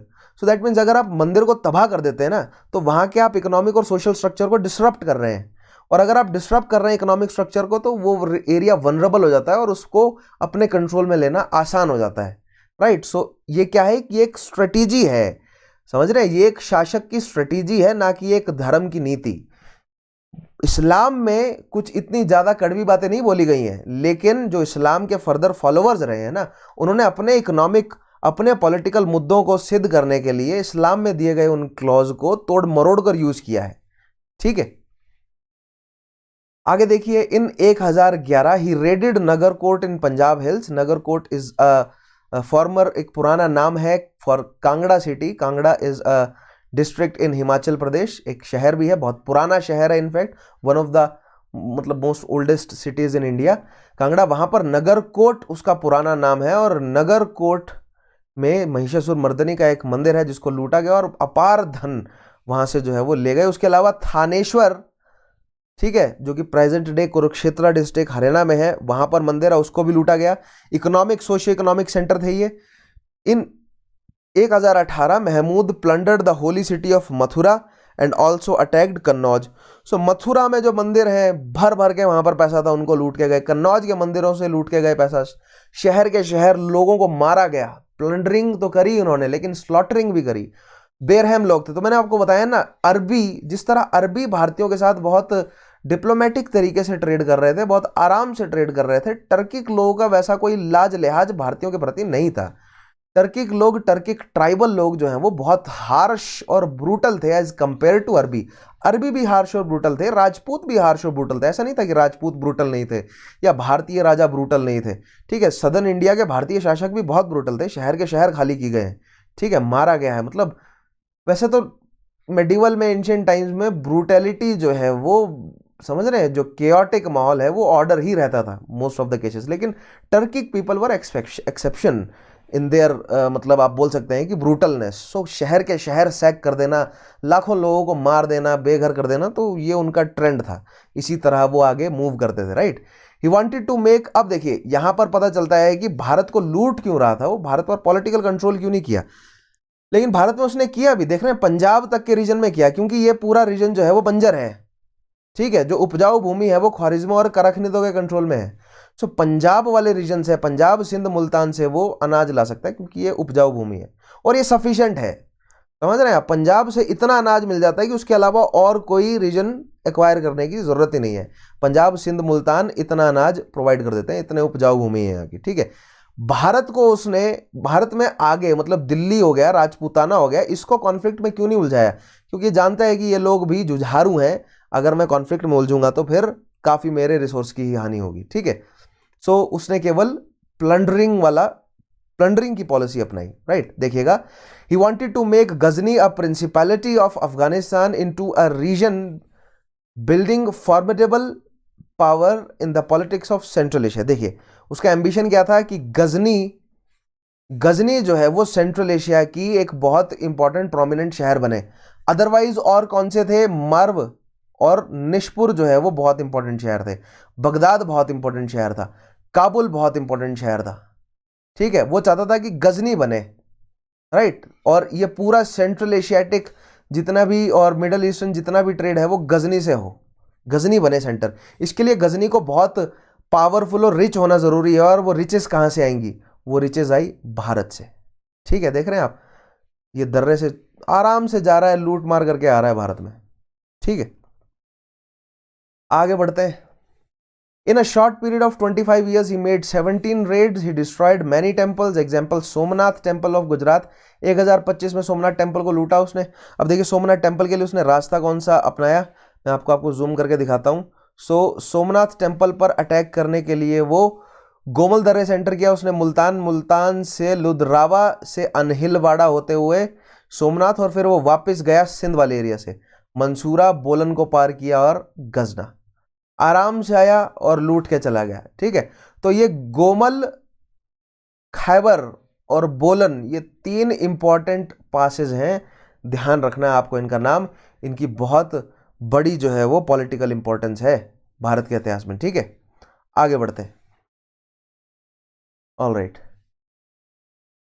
As they were the depositories of vast quantities of wealth. Somnath के मंदिर के बारे में एक मिथ्या है या सच्चाई है, क्लैरिटी नहीं है, कि सोमनाथ के मंदिर को जब लूट कर गया गजनवी तो 17 ऊंटों पर तो केवल चाबियां गई थी उन तिजोरियों की जिन तिजोरियों में धन था, ठीक है। तो सोमनाथ की आप एक बार पोजीशन देखिए, कहां पर है सोमनाथ। सोमनाथ जो है वो बिल्कुल गुजरात के टिप पर है। दैट मीन्स राजस्थान के सारे राजा, ठीक है, मालवा के सारे राजा, गुजरात के सारे राजा, नीचे दक्षिण भारत के सारे राजा, सबका डिपॉजिट सोमनाथ पहुंचता होगा, ठीक है। सारे सोमनाथ को दान देते होंगे, और इतना इंपॉर्टेंट ट्रेड रूट है भारत का, ठीक है, गुजरात, क्योंकि गुजरात से ही सबसे पहले जो है वो अरब के साथ ट्रेड हो रहा है। तो यहां पर आप सोच के देखिए कितना डिपॉजिट अरब अफ्रीका से पहुंचता होगा सोने के रूप में। तो सोमनाथ के पास रिचेस थे, आज भी सोमनाथ का मंदिर बहुत रिच है, ठीक है। गजनवी के लूट के जाने के बाद कुछ ही सालों में सोमनाथ, कुछ ही सालों में नगरकोट, सिमिलरली नगरकोट कुछ ही सालों में जो है वो उतना ही रिच हो गया वापस, लोगों ने बहुत दान दिया उनको। आगे बढ़ते हैं। Mahmud did not make any systematic effort to capture India. India में पंजाब तक जीता क्योंकि उसको अनाज चाहिए था, और पंजाब तक अनाज उसको खुला मिल जाता था, ठीक है। हाउएवर, और पंजाब तक के एरिया को कंट्रोल करके रखना भी उसके लिए आसान था। However he may be seen as the founder of Turkish rule in India to the extent that his expeditions opened India to conquest from north west. So क्या सिग्निफिकेंस है महमूद के इन्वेजन्स की भारत में? उसको founder of Turkish rule in India क्यों कहा जा सकता है? क्योंकि उसने टर्किश, आगे आने वाली जितनी भी टर्किश ट्राइब्स हैं उनके लिए रास्ता खोल दिया। उनको पता चल गया कि भारत पर अटैक करना है तो ये 3 दर्रे हैं, पंजाब को कंट्रोल कर लो एक बार, तो फिर उसके बाद अटैक करना आसान हो जाता है। तो फिर आप लाइन से देखेंगे, ठीक है, गौरी ने भी यही किया, सेम ट्रेंड अपनाया। पहले पंजाब को कंट्रोल किया, पंजाब को कंसोलिडेट किया, फिर उसके बाद आगे बढ़ा, ठीक है। मुगलों ने भी यही किया, ठीक है। मुगलों में बाबर ने पहले लाहौर को कंसोलिडेट किया, फिर उसके बाद वो आगे बढ़ा। तो ये ट्रेंड तुर्कियों के लिए किसने सेट करा? मंगोलों को भी देखेंगे तो उन्होंने पहले लाहौर वाले रीजन को कंसोलिडेट किया, फिर आगे इन्वेड किया। तो ये ट्रेंड जो है वो गजनी ने शुरू करके दिया। गजनी ने बताया पहले पंजाब को जीतो, डायरेक्ट सीधा दिल्ली को जीतने मत जाओ, दिल्ली को जीतने जाओगे तो पीछे का एरिया छूट जाएगा।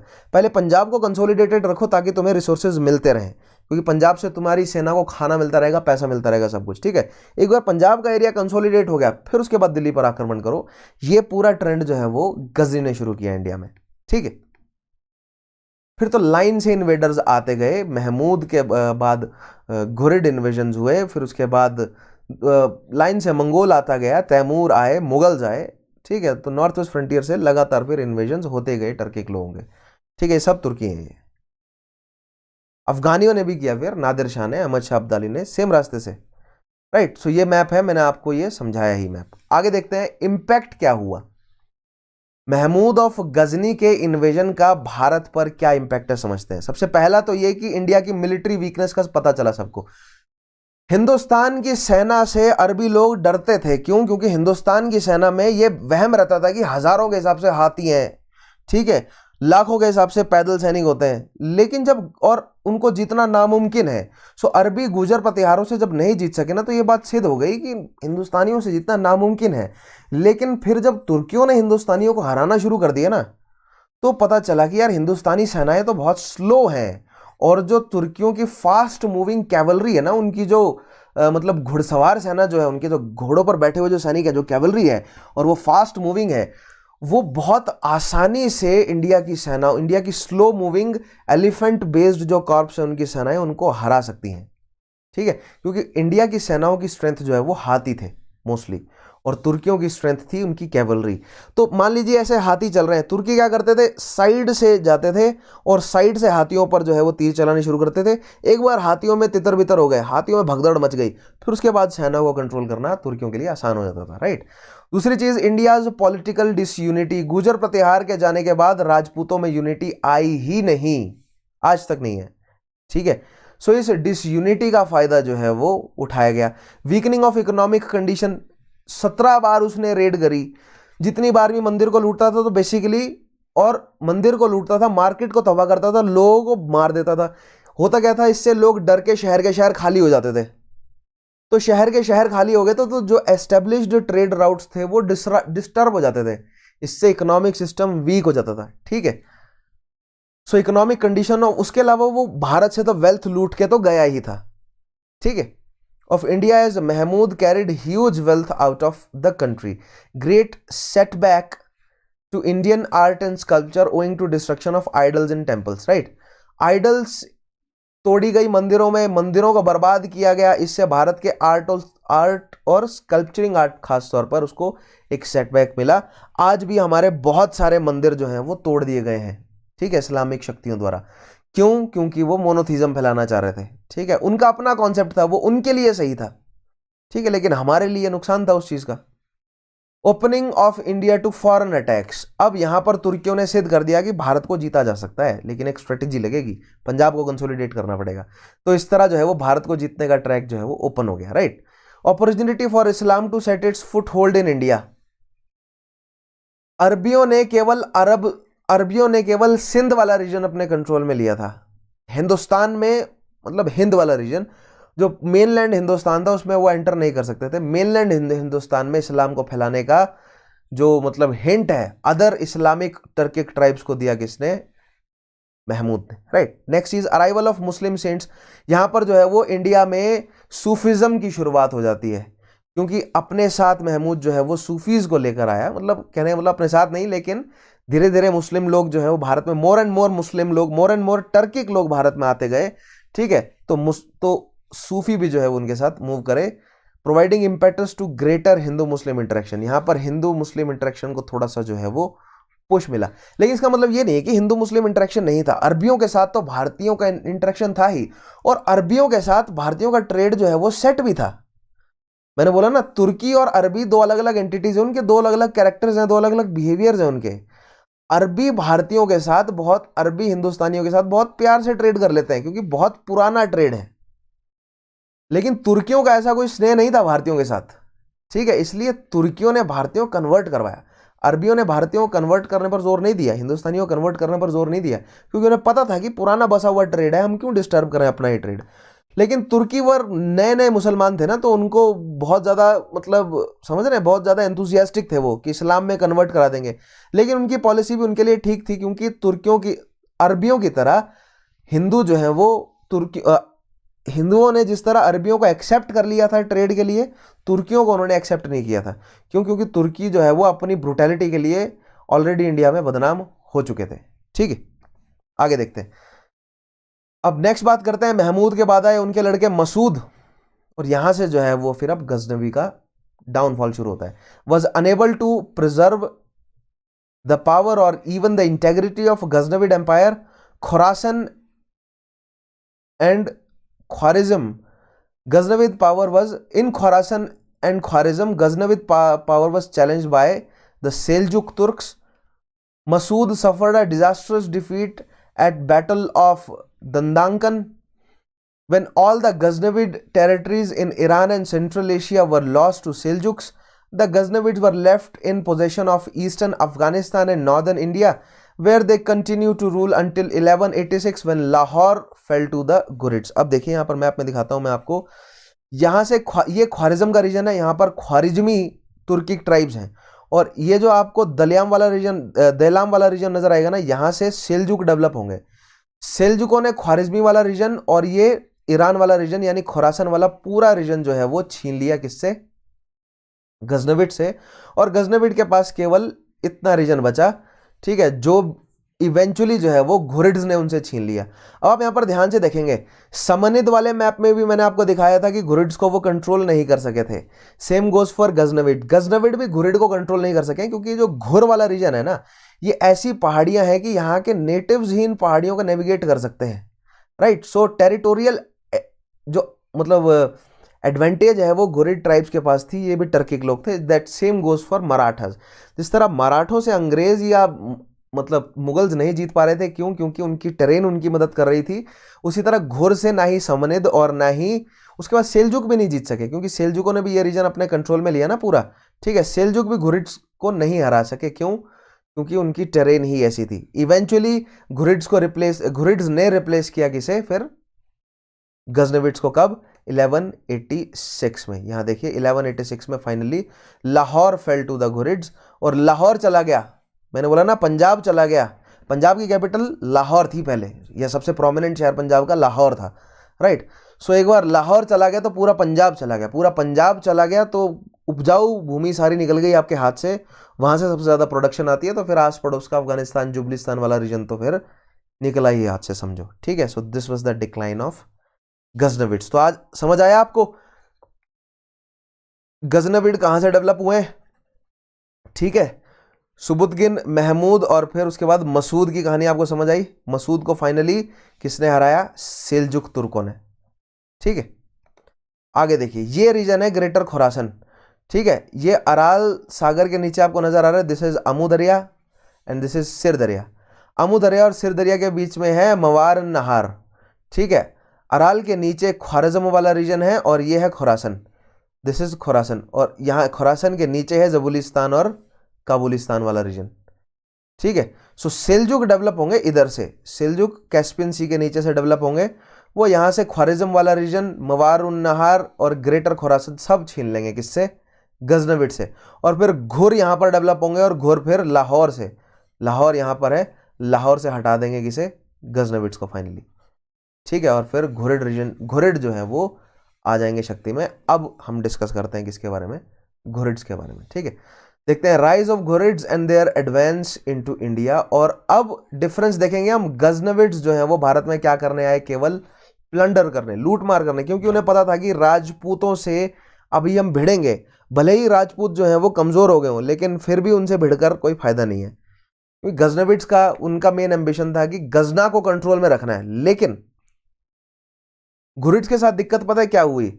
देखिए, ये मैंने आपको बताया ना, सेल्जुक है, सेल्जुकों ने गजनविड को जो है वो धकेल दिया पीछे, और केवल ये रीजन गजनविड्स के कंट्रोल में रह गया, ठीक है। और यहां पर देखिए ये काबुल है, काबुल के नीचे इधर गजनी है और इधर बॉर्डर पर है घुरिड। तो अब घुरिड्स जब शक्ति में आ रहे हैं, गजनविड जब शक्ति से जाएंगे, तो घुरिड्स के लिए कॉन्टेस्ट किससे है? सेल्जुकों से, ऊपर कराखनिदों से, और फिर यहां पर ख्वारिज्मों से, ठीक है।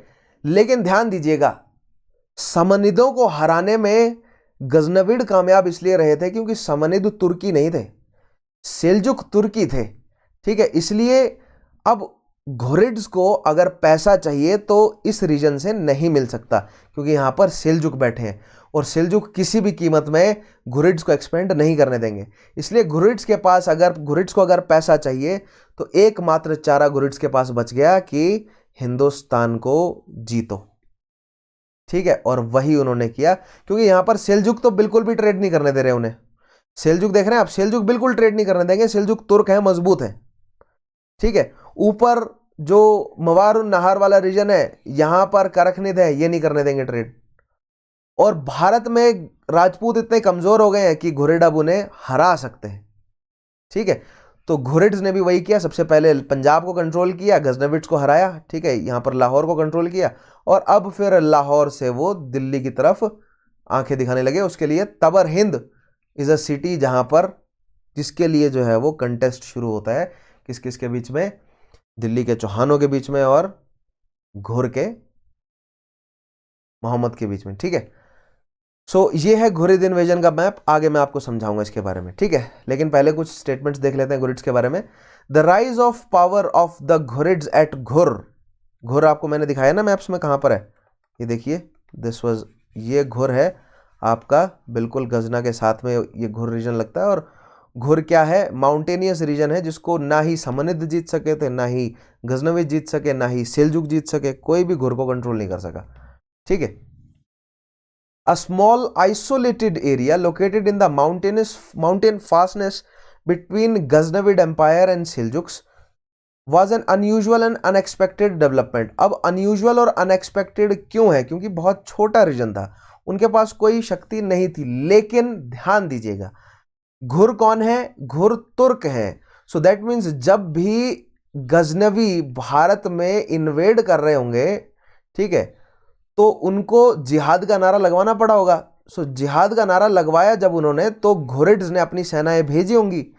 सो जब भी लूट मारी होगी, लूट मचाई होगी, तो उसमें से 5 में से 4 हिस्सा सेना को गया होगा, जिसमें से कुछ हिस्सा घुरिड्स को भी मिला होगा, क्योंकि इन्होंने भी अपने सैनिक भेजे होंगे। ठीक है, तो ऐसे करते करते घुरिड्स के पास पैसा हो गया था बहुत इकट्ठा। इतना पैसा इकट्ठा हो गया था इनको कि अब बहुत आसानी से गजनविड्स को पैसा, एज वेल एज उस पैसे से इन्होंने गजनविड नोबल्स को अपने साइड खरीद लिया था, और बहुत आसानी से उन्होंने गजनविड्स को रिप्लेस कर दिया। ठीक है, like Ghaznavids, Ghurids too were unpopular in Khurasan on account of their financial levies and found it difficult to maintain their authority there. अब देखिए, अब घुरिड्स को भी और गजनविड्स को भी अपने एम्पायर को स्ट्रांग रखना है। पैसा उनके पास ज्यादा है नहीं, भारत से जो लूटा है वो बंट गया है ना, क्योंकि गजनवी ने जो लूटा वो बांट दिया, उसमें से भी कुछ हिस्सा जो है वो घुरिड्स को मिला होगा। और कमाई जो है वो केवल लाहौर से निकल रही है, और हिंदू राजा भी सामान अपना बेच नहीं रहे। ठीक है, एक दूसरी तरफ से सेल्जुक भी प्रेशर डाल रहा है। सो दैट मीन्स फाइनेंशियली जो है वो काफी फंस गए थे घुरिड्स। ठीक है, और अब ये फंस गए हैं। 10 देख लीजिएगा, 10 लिखा है अच्छा, this and the perpetual conflict with Seljuks and the Turkish tribes across the Oxus were factor which impelled the Ghurids towards India. Ghurids के पास पैसा नहीं है, क्योंकि सेल्जुक ट्रेड नहीं करने दे रहे, हिंदू राजा ट्रेड नहीं करने दे रहे, ऊपर से जो मवार नहर वाला जो रीजन है वहां से तुर्की ट्रेड नहीं करने दे रहे, ख्वारिज़मी नहीं ट्रेड कर, फंस गए ना बीच में। तो अब रास्ता क्या बचता है, केवल भारत को लूटो फिर से। अब भारत को लूटने गए, ठीक है, हो सकता है कि गौरी भी भारत को लूटने गया हो गजनवी की तरह, लेकिन जब वो लूटने गया तो उसने देखा तो ये तो कमजोर हो गए, इनको तो जीत लो। ठीक है, तो फिर उसने एक्सपेंशनिस्ट पॉलिसी अपनाई। ठीक है, तो इस मैप में मैंने आपको बताया ना, देखिए ऊपर जो ट्रांस ओशियाना वाला रीजन है, यहां पर टर्किक ट्राइब्स हैं। ठीक है, इधर ये सेल्जुक हो गए मजबूत पूरे के पूरे ईरान वाले रीजन में, देख रहे हैं आप, ये मॉडर्न डे बाउंड्रीज के हिसाब से दिस इज ईरान, ये ईरान वाला रीजन है। और यहां पर है क्या, आपके घुरिड्स। ठीक है, इधर घुरिड्स है, ये काबुल हो गया, ये यहां पर जो है वो गजनी है, और इधर लाहौर है। ठीक है, आगे देखिए मैप में। सो ये है, देखिए घुरिड्स। सो फर्स्ट घुरिड एमिरेट इन फैरूज राख। सो एमिरेट क्या होता है, अब मैं यहां पर आपको एमिरेट समझाता हूं क्या होता है। सो अमीर is a title, is a Farsi title given to a person who has certain economics as well as political authority। ठीक है, जिसके पास कुछ सेना हो, ये एक military as well as civil post का कॉम्बिनेशन है अमीर। ठीक है, एक ऐसी पोस्ट है जिसके पास military as well as civil authority होती है और काफी इकोनॉमिक बैकअप होता है। सो जिस अमीर का रीजन है उसको कहा जाएगा उसकी अमीरात। ठीक है, जैसे आपको यूनाइटेड अरब अमीरात नजर आती है, UAE। ठीक है, सेम गोज फॉर बहुत सारी अमीरात थी, उसमें से घुरिड अमीरात है। समझ रहे हैं, घुर जो है वो अपने आप को क्या बोलते हैं कि हम अमीर हैं। क्यों, क्योंकि हमारे पास मिलिट्री अथॉरिटी भी है, हमारे पास सिविल अथॉरिटी भी है, इसलिए हम अमीर हैं। ठीक है, अमीर रिच वाला अमीर नहीं है, अमीर का मतलब है ऐसा व्यक्ति जिसके पास मिलिट्री और सिविल अथॉरिटी है, दैट मीन्स वो रिच है। मिलिट्री अथॉरिटी इसीलिए है क्योंकि वो रिच है, राइट। सो रिचनेस कम्स, रिचनेस की वजह से ही सिविल और मिलिट्री अथॉरिटी उसके पास। सो जो अमीर है उसकी अमीरात है। ठीक है, सो गजनी और ये है घुर। ठीक है, सो घुर ने बेसिकली गजनी के रास्ते लाहौर को कंट्रोल किया होगा। ठीक है, उसके अलावा देखिए ये इस रीजन से घुर ने जो है वो एक्सपेंड करना शुरू किया। इधर सेल्जुकी है, ठीक है, ऊपर जो है वो करखेतान है, मतलब करखनिद या करखेतान कह लीजिए, दोनों सेम नाम है। ऊपर ख्वारिज्म शाही है, ठीक है, ख्वारिज्मा है ऊपर। और यहां पर भारत में उसने एक्सपेंड किया। तो जब तक महमूद जिंदा था, सॉरी नॉट महमूद, लेकिन जब तक मोहम्मद घौरी जिंदा था उसने इतना एक्सपेंड किया। और ये जो बाकी का रीजन है ये बाद में कैप्चर किया गया है, ठीक है। यानी कि देख रहे हैं आप, गंगा के किनारे तक आप मान के चलिए, बंगाल तक का रीजन, गुजरात तक सारा जो है वो दिल्ली सुल्तानों ने अपने कंट्रोल में लिया। तो ये मैप आपको मैं अभी धीरे धीरे समझाता हूँ, ठीक है। लेकिन आस पड़ोस की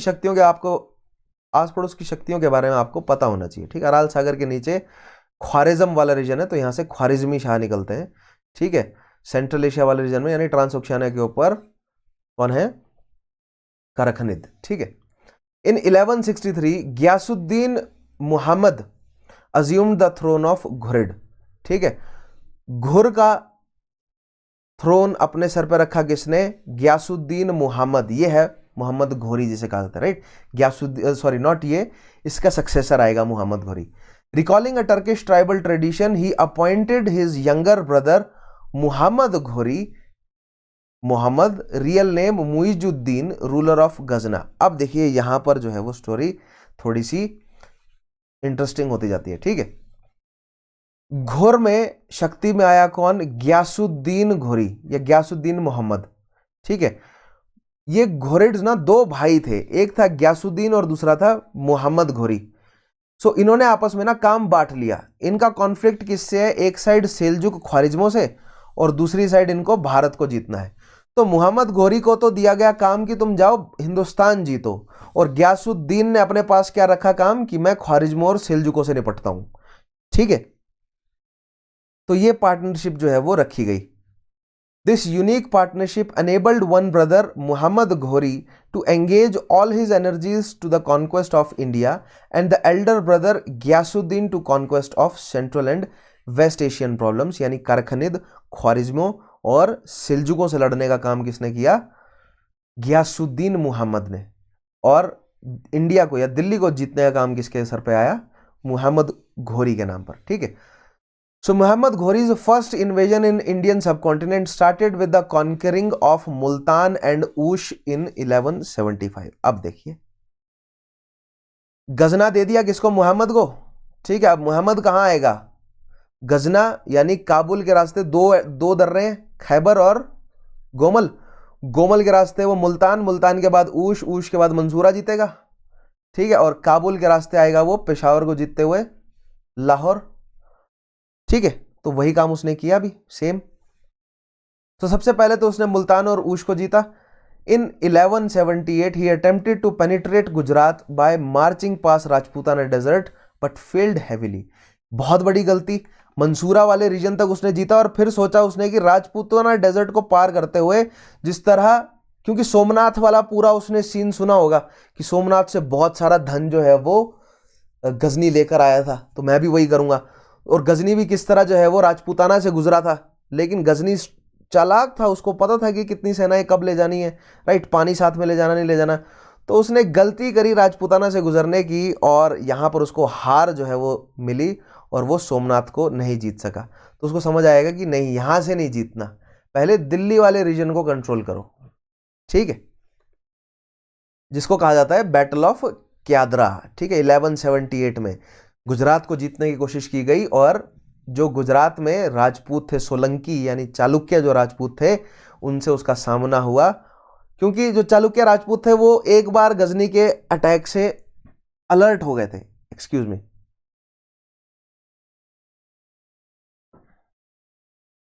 और उन्हें लग गया था पता कि तुर्कियों को कैसे हराना है अब की बार। सो दे वर प्रिपेयर्ड, प्लस उन्होंने अलायंस जो है वो समय रहते इकट्ठा कर ली थी, ठीक है। The Rajputana Chalukyas ruled north Gujarat and southern Rajasthan with Anhilwara, modern पतन डिस्ट्रिक्ट। कहाँ है अनहिलवाड़ा? यहाँ पर इस रीजन में अनहिलवाड़ा है। सो अनहिलवाड़ा से वो गुजरात और मतलब north of Gujarat and southern part of Rajasthan ये कंट्रोल कर रहे हैं कौन? सोलंकी, ठीक है। सो आगे देखिएगा, as their capital Anhilwara was capital of the Rajput Chalukyas of Gujarat. In 1178, Muhammad Ghori attacked the region. According to historians, either Mulraj II or his brother Bhim II was the king at the time. In this battle, Chalukyan forces defeated the Ghorid invasion led by Muhammad Ghori. So Mulraj second का नाम जो है वो ज़्यादा मतलब historians मानते हैं कि मूलराज जो है वो उस समय चालुक्य राजा था, लेकिन कुछ ये मानते हैं कि क्योंकि कन्फ्यूजन है इंस्क्रिप्शंस में, ठीक है, क्लियर नहीं है. भीमा सेकंड और मूलराज सेकंड दोनों के नाम आते हैं, क्लियर नहीं है कि शासक कौन था. ज़्यादातर हिस्टोरियंस ये मानते हैं कि Mulraj second was that Chalukyan ruler who defeated Muhammad Ghori. The Chalukyan forces included armies of their feudatories such as Nadula, present day Rajasthan में नडौल वाला जो रीजन है वहां से नाडुला, चाहमना कौन है, ये चौहान रूलर होते हैं, राइट. उस Chauhan ruler Kalhan Dev, the Jalore Chahamana ruler Kirtipal and the Arbuda Parmar ruler Dharavarsha. ठीक है. सो आस पड़ोस के जितने भी फ्यूडेटरीज थे ना इनके सोलंकियों के, उन सबको इकट्ठा किया, यानी राजपूतों ने एक यूनाइटेड फ्रंट दिया. राजपूत अगर यूनाइटेड फ्रंट देते हैं तो हारते नहीं हैं, और अगर राजपूत अकेले रह जाएं तो उनको हराना आसान हो जाता है. ठीक है, जो कि सेकंड बैटल ऑफ तराइन में दिखा भी. पृथ्वीराज अकेला रह गया या बहुत कम राजपूत राजाओं ने उसका साथ दिया, इसलिए हार गया वो. Meanwhile in north India Chauhans were trying to expand. अब देखिए यहां पर आता है राजपूतों के हारने का कारण क्या है. महमूद भारत पर अटैक कर रहा है और राजपूत राजा जो हैं वो अपनी अपने शौर्य को एक्सपेंड करने में लगे हुए हैं. चौहान शासक ये सोच रहे हैं कि दिल्ली, अजमेर, कन्नौज तीनों हमारे कंट्रोल में आ जाए, फिर हम धीरे धीरे गुजरात को भी कंट्रोल करें. उनका समझ रहे हैं, दिल्ली से बैठा बैठा कोई व्यक्ति गुजरात और बंगाल दोनों को कंट्रोल कर सकता है, और यही एम्बिशन था किसका, चौहान राजाओं का, कि हम एक बार दिल्ली में बैठ जाएं, अजमेर हमारा है ही, कन्नौज को हम कंट्रोल करेंगे, फिर सोलंकियों को हराएंगे और दूसरी साइड हम बंगाल तक के रीजन को जीतेंगे, और नीचे मतलब ग्वालियर वाला ग्वालियर और कलिंजर ये सारा रीजन अपने कंट्रोल में रहेगा. फिर उसके बाद पंजाब को हम कंट्रोल करेंगे. लेकिन पंजाब को सिक्योर करने का पहला स्टेप नहीं उठाया उन्होंने. ये राजपूतों की दूरदृष्टि की कमी है कि वो लड़ने में उलझ रहे हैं. उनको एक बिल्कुल बेसिक चीज नहीं समझ आई कि अगर उनको खुशहाली से हिंदुस्तान में रहना है तो नॉर्थ वेस्ट फ्रंटियर को प्रोटेक्टेड रखना पड़ेगा. जब तक काबुल हाथ में नहीं आएगा ना अपने, तब तक नॉर्थ वेस्ट फ्रंटियर प्रोटेक्टेड नहीं है, क्योंकि जिसके हाथ में काबुल है वो कंट्रोल कर सकता है कि कौन एंटर करेगा खैबर और बोलन और गोमल दर्रों से. ठीक है, जिसके हाथ में काबुल और कंदाहार हो या कांधार हो. ठीक है. सो ये काम करा किसने, आगे चलकर मुगलों ने किया ये काम कि काबुल को अपने कंट्रोल में किया जाए, लेकिन मुगल्स भी ज्यादा समय तक काबुल को अपने कंट्रोल में नहीं रख सके. सो नॉर्थ वेस्ट फ्रंटियर का वनरेबल रह जाना, अगर नॉर्थ वेस्ट फ्रंटियर वनरेबल है, अगर काबुल कंट्रोल में नहीं है ना अपने, तो फिर दिल्ली सुरक्षित नहीं है कभी भी. ठीक है. सो चौहान रूलर क्या कर रहे थे, they were trying to expand towards Gujarat and also towards Delhi and Mathura. So चौहानों का अपना सीन चल रहा था, वो चाहते थे कि हम दिल्ली, मथुरा, कन्नौज सबको अपने कंट्रोल में लें. ठीक है, गुजरात को, ताकि हमारा ट्रेड चलता रहे. समझ रहे हैं, एक साइड से गुजरात, दूसरी साइड कन्नौज और मथुरा, ये सारा रीजन अपने कंट्रोल में ले. नॉर्थ वेस्ट को कंसोलिडेट करने का कुछ नहीं सोच रहे, और वहीं से अटैक हो रहे हैं. ठीक है. As such they had to bear the brunt of the plundering raids of Mahmud Ghazni's successors. So वो Rajput rulers and especially Chauhans were so into expanding their territory and not consolidating the northwest frontier that they ignored that they are getting plundered by Mahmud of Ghaznavi, right? जब गजनवी कर रहा था, गजनी जब invade कर रहा था, तो राजपूत ध्यान ही नहीं दे रहे थे. करने दो, कर रहा तो जितना लूट के जा रहा है लूटने दो, हम तो आपस में लड़ते रहेंगे. दे वर नॉट इनटू मतलब creating a alliance and protecting the north west frontier and expelling. Even after the death of Mahmud, when Masud came and Masud was a weak ruler, none of the Rajput kings formed an alliance so that Masood can be thrown out of Kabul and Kabul मतलब को काबुल को capture करके जो है वो उसको preserve किया जा सके. ऐसा भी सोचा नहीं किसी भी राजपूत राजा ने. सो ये एक बहुत प्रॉब्लमेटिक अप्रोच रही है राजपूतों की, जो कि उनके डिक्लाइन का कारण बनी और तुर्कियों के एंटर करने का भी कारण बनी. द पॉलिटिकल वीकनेस और the absence of leadership, strong leadership, absence of military unity and absence of far-sightedness in Rajput rulers, right? आगे हम देखेंगे वैसे कारण राजपूतों के हार के. नेक्स्ट देखते हैं बैटल ऑफ तराइन. सो एक बार समझ आ गया किसे, महमूद को, कि गुजरात जीतना अभी आसान नहीं है. गुजरात वाले राजपूत जो है वो मजबूत है, पहले दिल्ली को कमजोर करते हैं. ठीक है. सो पंजाब में Tabarhind is an ancient या पुराना नाम है बठिंडा शहर के लिए। Tabarhind was a important military post, क्योंकि तबरहिंद में बैठकर आप थानेश्वर को कंट्रोल कर सकते हैं। तबरहिंद एक ऐसी इंपॉर्टेंट मिलिट्री पोस्ट है जिससे आप नगरकोट यानी कि कांगड़ा वाले रीजन को भी प्रोटेक्टेड रखते हैं और दिल्ली वाले रीजन को भी प्रोटेक्टेड रखते हैं। और एक ये इंपॉर्टेंट मिलिट्री पोस्ट है जहां से आप पंजाब से आने वाले किसी भी इन्वेडर को रोक सकते हैं। दैट मीन्स तबरहिंद अगर दिल्ली शासकों के हाथ में रहे तो वो दिल्ली को प्रोटेक्ट कर सकते हैं। समझ रहे? तबरहिंद वॉज द लास्ट मतलब इंपॉर्टेंट फोर्ट जहां से दिल्ली बचाई जा सकती है। Otherwise Lahore should be that position और काबुल होना चाहिए, वो काबुल को प्रोटेक्ट करना चाहिए। लेकिन तबरहिंद आप मान सकते हैं आखिरी वो पोस्ट है। इसके अगर जिसने तबरहिंद जीत लिया तो फिर अब वो दिल्ली पर अटैक करेगा, इस तरह मान लीजिए। तो दैट मीन्स जो चौहान है, खासतौर पर पृथ्वीराज, जो कि तोमर मतलब अनंगपाल ने अपॉइंट किया उनको कि, और मतलब जयचंद को नहीं किया। जयचंद इससे बहुत जला कि मुझे क्यों नहीं अपॉइंट किया दिल्ली पर। अनंतपाल ने दिल्ली जो है वो चौहान के हाथ में दे दी। और चौहान को पता था कि तबरहिंद मुझे अपने कंट्रोल में रखना जरूरी है ताकि घुरी जो है वो आगे ना आए। सो घुरी को तबरहिंद से भागने को कहा चौहान ने, ठीक है। और घुर ने कहा कि नहीं, मैं नहीं जाऊंगा, मैं तबरहिंद को अपने कंट्रोल में रखूंगा। और ये तबरहिंद पर कॉन्फ्लिक्ट है जो कि बैटल ऑफ तराइन के रूप में दिखता है हमें। घुर जो है वो मन बना चुका था, वो एक एक करके जीत रहा था। उसको पता था पहले तबरहिंद जीतूंगा, फिर चौहानों से निपटूंगा, फिर दिल्ली जीतूंगा। उसने स्ट्रेटेजी बनाई हुई थी, ठीक है। देखिएगा, after consolidating his position in Sindh and Punjab, यानी लाहौर और मकरान, लाहौर और मंशूर वाले रीजन को अपने कंट्रोल में लेने के बाद इन 1191 Muhammad Ghori attacked and captured the fortress of Tabarhind, which was strategically important for the defense of Delhi. Right? 1191 तबरहिंद को कंट्रोल किया। चौहान ने कहा कि तबरहिंद छोड़कर चले जाओ, ये हम नो मैंस लैंड रखेंगे, इसको डिस्प्यूट में मत लाओ, क्योंकि अगर तुम तबरहिंद तक आते हो तो हमें थ्रेट हो जाता है, ठीक है। Realising its importance without giving the Turks time to consolidate, Prithviraj immediately march towards Tabarhind. Prithviraj ने कंसोलिडेट नहीं करने दिया घौरी को, और पृथ्वीराज तुरंत जो है वो सेना लेकर आ गए। घौरी को ये बात पता चल गई कि पृथ्वीराज सेना लेकर आ रहे हैं। घौरी ने भी जितनी सेना बची उनके पास उसको इकट्ठा किया और मूव किया, और दोनों की सेनाएं जो हैं वो तराइन के मैदान में मिली। तराइन कहाँ पर है? प्रेजेंट डे करनाल और कुरुक्षेत्र जो जिले हैं, डिस्ट्रिक्ट है हरियाणा के, उनके बीच में एक गांव है तरावड़ी नाम से। अगर कोई मेरा स्टूडेंट कुरुक्षेत्र करनाल का भी सुन रहा है तो वो जानते होंगे तरावड़ी शहर कहाँ है, तरावड़ी जो है वो गांव कहाँ है। सो तरावड़ी का पुराना नाम है तराइन, ठीक है। सो तराइन में जो है वो दोनों सेनाएं आमने सामने होती हैं और राजपूत सेनाएं घुर की सेनाओं को क्रश कर देती हैं, कुचल देती हैं। क्यों? क्योंकि पृथ्वीराज के साथ इस समय सपोर्ट है, ठीक है। 1191 में पृथ्वीराज के साथ उसके अन्य राजपूत राजाओं का सपोर्ट है। लेकिन इसके बाद पृथ्वीराज जो है वो ओवर कॉन्फिडेंस में आ जाता है, ठीक है। 1191 के तराइन के बैटल के बाद, जहां पर पृथ्वीराज एक साल तक वापस बैटल के लिए तैयार नहीं करता, क्योंकि उसको लगता है कि ये भी गजनी की तरह प्लंडर करने आया घोरी भी। और उस एक साल में घोरी जो है वो भटकता रहा और राजपूतों के खिलाफ इंफॉर्मेशन इकट्ठा करता रहा कि उनसे जीतना कैसे। अंत में वो इस कंक्लूजन में पहुंचा कि छल कपट करो तभी जीत पाओगे राजपूतों से, ठीक है। और फिर उसने छल कपट से, मतलब युद्ध, there is everything is fair in war, कोई छल कपट नहीं होता है, everything is a strategy, right. जीतने के लिए कुछ भी करो वो जरूरी रहता है युद्ध में। In the battle Prithviraj attend a complete victory, in fact भगाया उन्हें, ठीक है। घुरी की सेनाओं को भगाया, और यहां पर गलती करी। अगर भगा ही रहते तो काबुल से पीछे क्यों नहीं भगा दिया, एटलीस्ट लाहौर तक भगाते।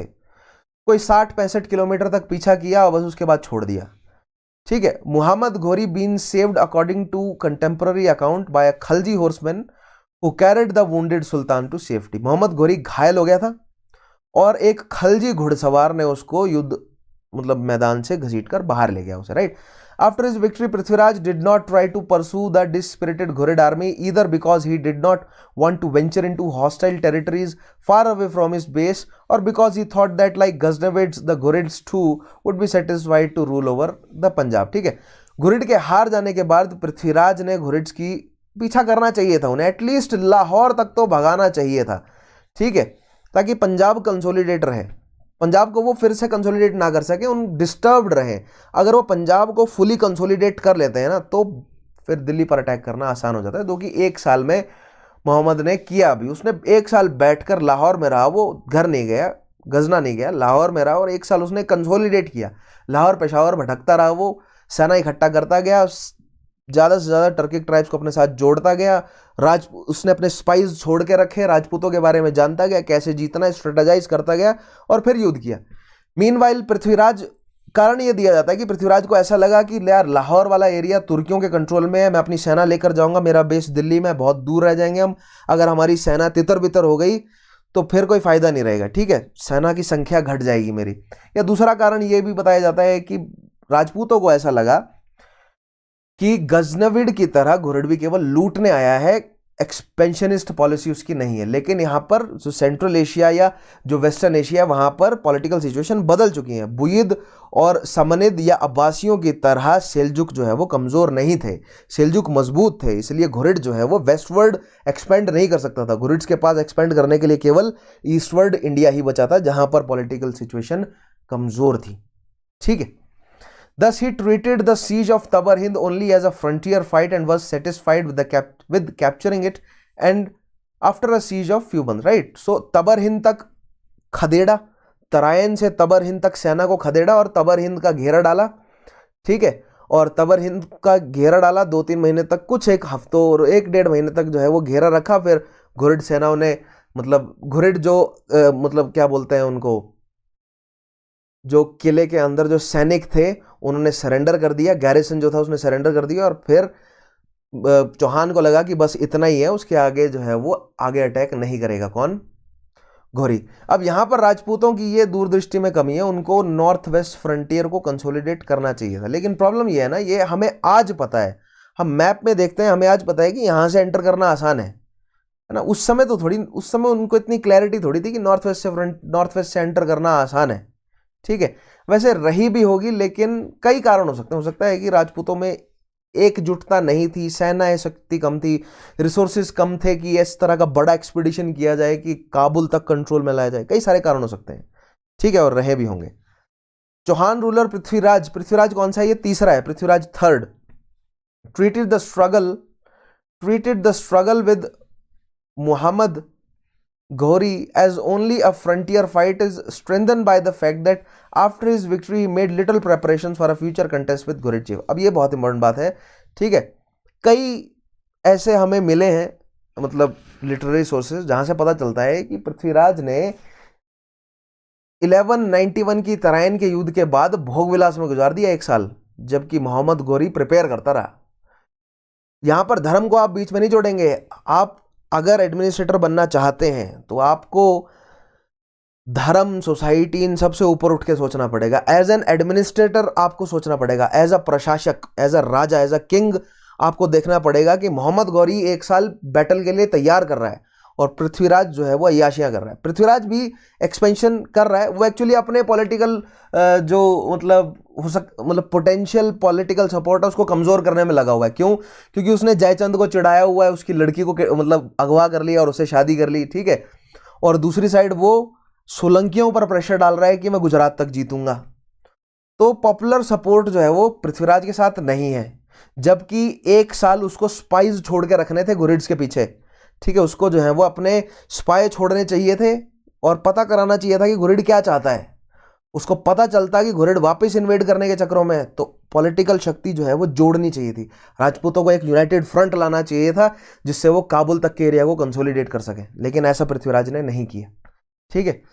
फिर उसके बाद आती है second battle of Tarain in 1192 is regarded rightly as one of the turning points in Indian history. Turning point क्यों? क्योंकि फिर इसके बाद दिल्ली जो है वो तुर्कियों के कंट्रोल में आ गई, और एक बार दिल्ली तुर्कियों के कंट्रोल में आ गई, then rest is history. Muhammad, और हिस्ट्री हम पढ़ रहे हैं, Muhammad Ghori had made careful preparation for the contest, disgracing many amir who had not stood firm in the field of battle area. ठीक है, मोहम्मद घोरी ने पहले तो उन बंदों को बुलाया कि जो पहले भागे थे, तुम राजपूतों से डर के भागे थे, तुम्हें हटाओ, ठीक है, और नए बंदे भर्ती किए उसने।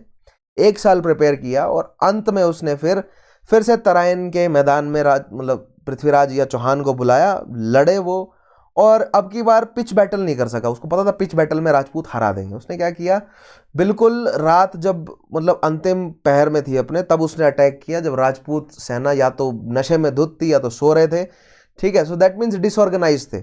उसने तुरंत अटैक कर दिया और राजपूत सैनिकों को जो है वो अपने आप को ऑर्गेनाइज करने में समय लग गया, और इतने में जो है वो भगदड़ मच गई सेना में। उस भगदड़ का फायदा उठा लिया और हरा दिया राजपूत सेनाओं को। पृथ्वीराज को कैप्चर किया गया, पृथ्वीराज को अजमेर ले जाया गया, पहले दिल्ली और फिर अजमेर ले जाया गया। उसका सारा बिजनेस, उसका सारा ट्रेड जो है वो अपने नाम करवाया गया, उस मतलब हस्तांतरित करा ट्रेड को, ठीक है।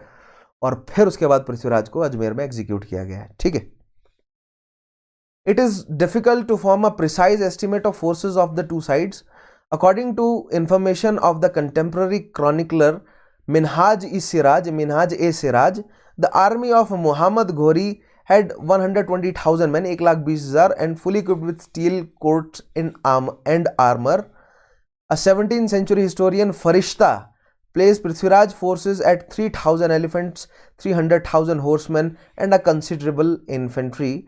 However, we may conclude that the forces fielded by Prithviraj were larger than those brought to the field by his opponent. देखिए ये ना एग्जैजरेटेड नंबर है कि मोहम्मद 1,00,000 इतने आदमी लाए, इतना ज़्यादा नहीं। आप मान के चलिए कि 50 से 60,000 के बैंड में सैनिक हुआ करते थे, ठीक है। ये लाखों में सेना मुगलों की रही है, ठीक है। उनका एम्पायर बड़ा था, राजपूतों के पास इतनी बड़ी सेना ही नहीं थी। सो 50 से 60, आप मतलब 20 से 30,000 के बैंड में भी रख सकते हैं आप तो। लेकिन ये आप श्योरली बोल सकते हैं कि पृथ्वीराज की सेना घुरिड्स की सेना से संख्या में ज़्यादा थी, बट स्टिल घुरिड्स ने हरा दिया, क्योंकि उन्होंने ऐसे बैटल टैक्टिक्स का इस्तेमाल किया। रात को अटैक किया पहले तो, राइट।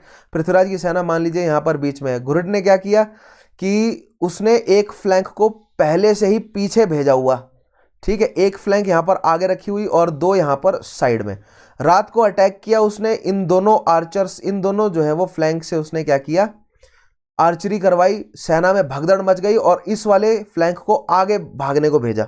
मतलब इससे राजपूतों को ये लगा कि घुरिड्स फिर से वापस भाग रहे हैं।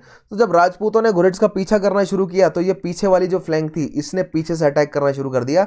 राजपूतों में भगदड़ मची हुई थी, उनकी फ्लैंक्स टूट गई थी और आसानी से उन्होंने कंट्रोल कर लिया। तो समझ रहे हैं, बैटल टैक्टिक्स का इस्तेमाल। राजपूतों को क्या था कि मैदान में आ जाएंगे, आमने सामने लड़ लेंगे।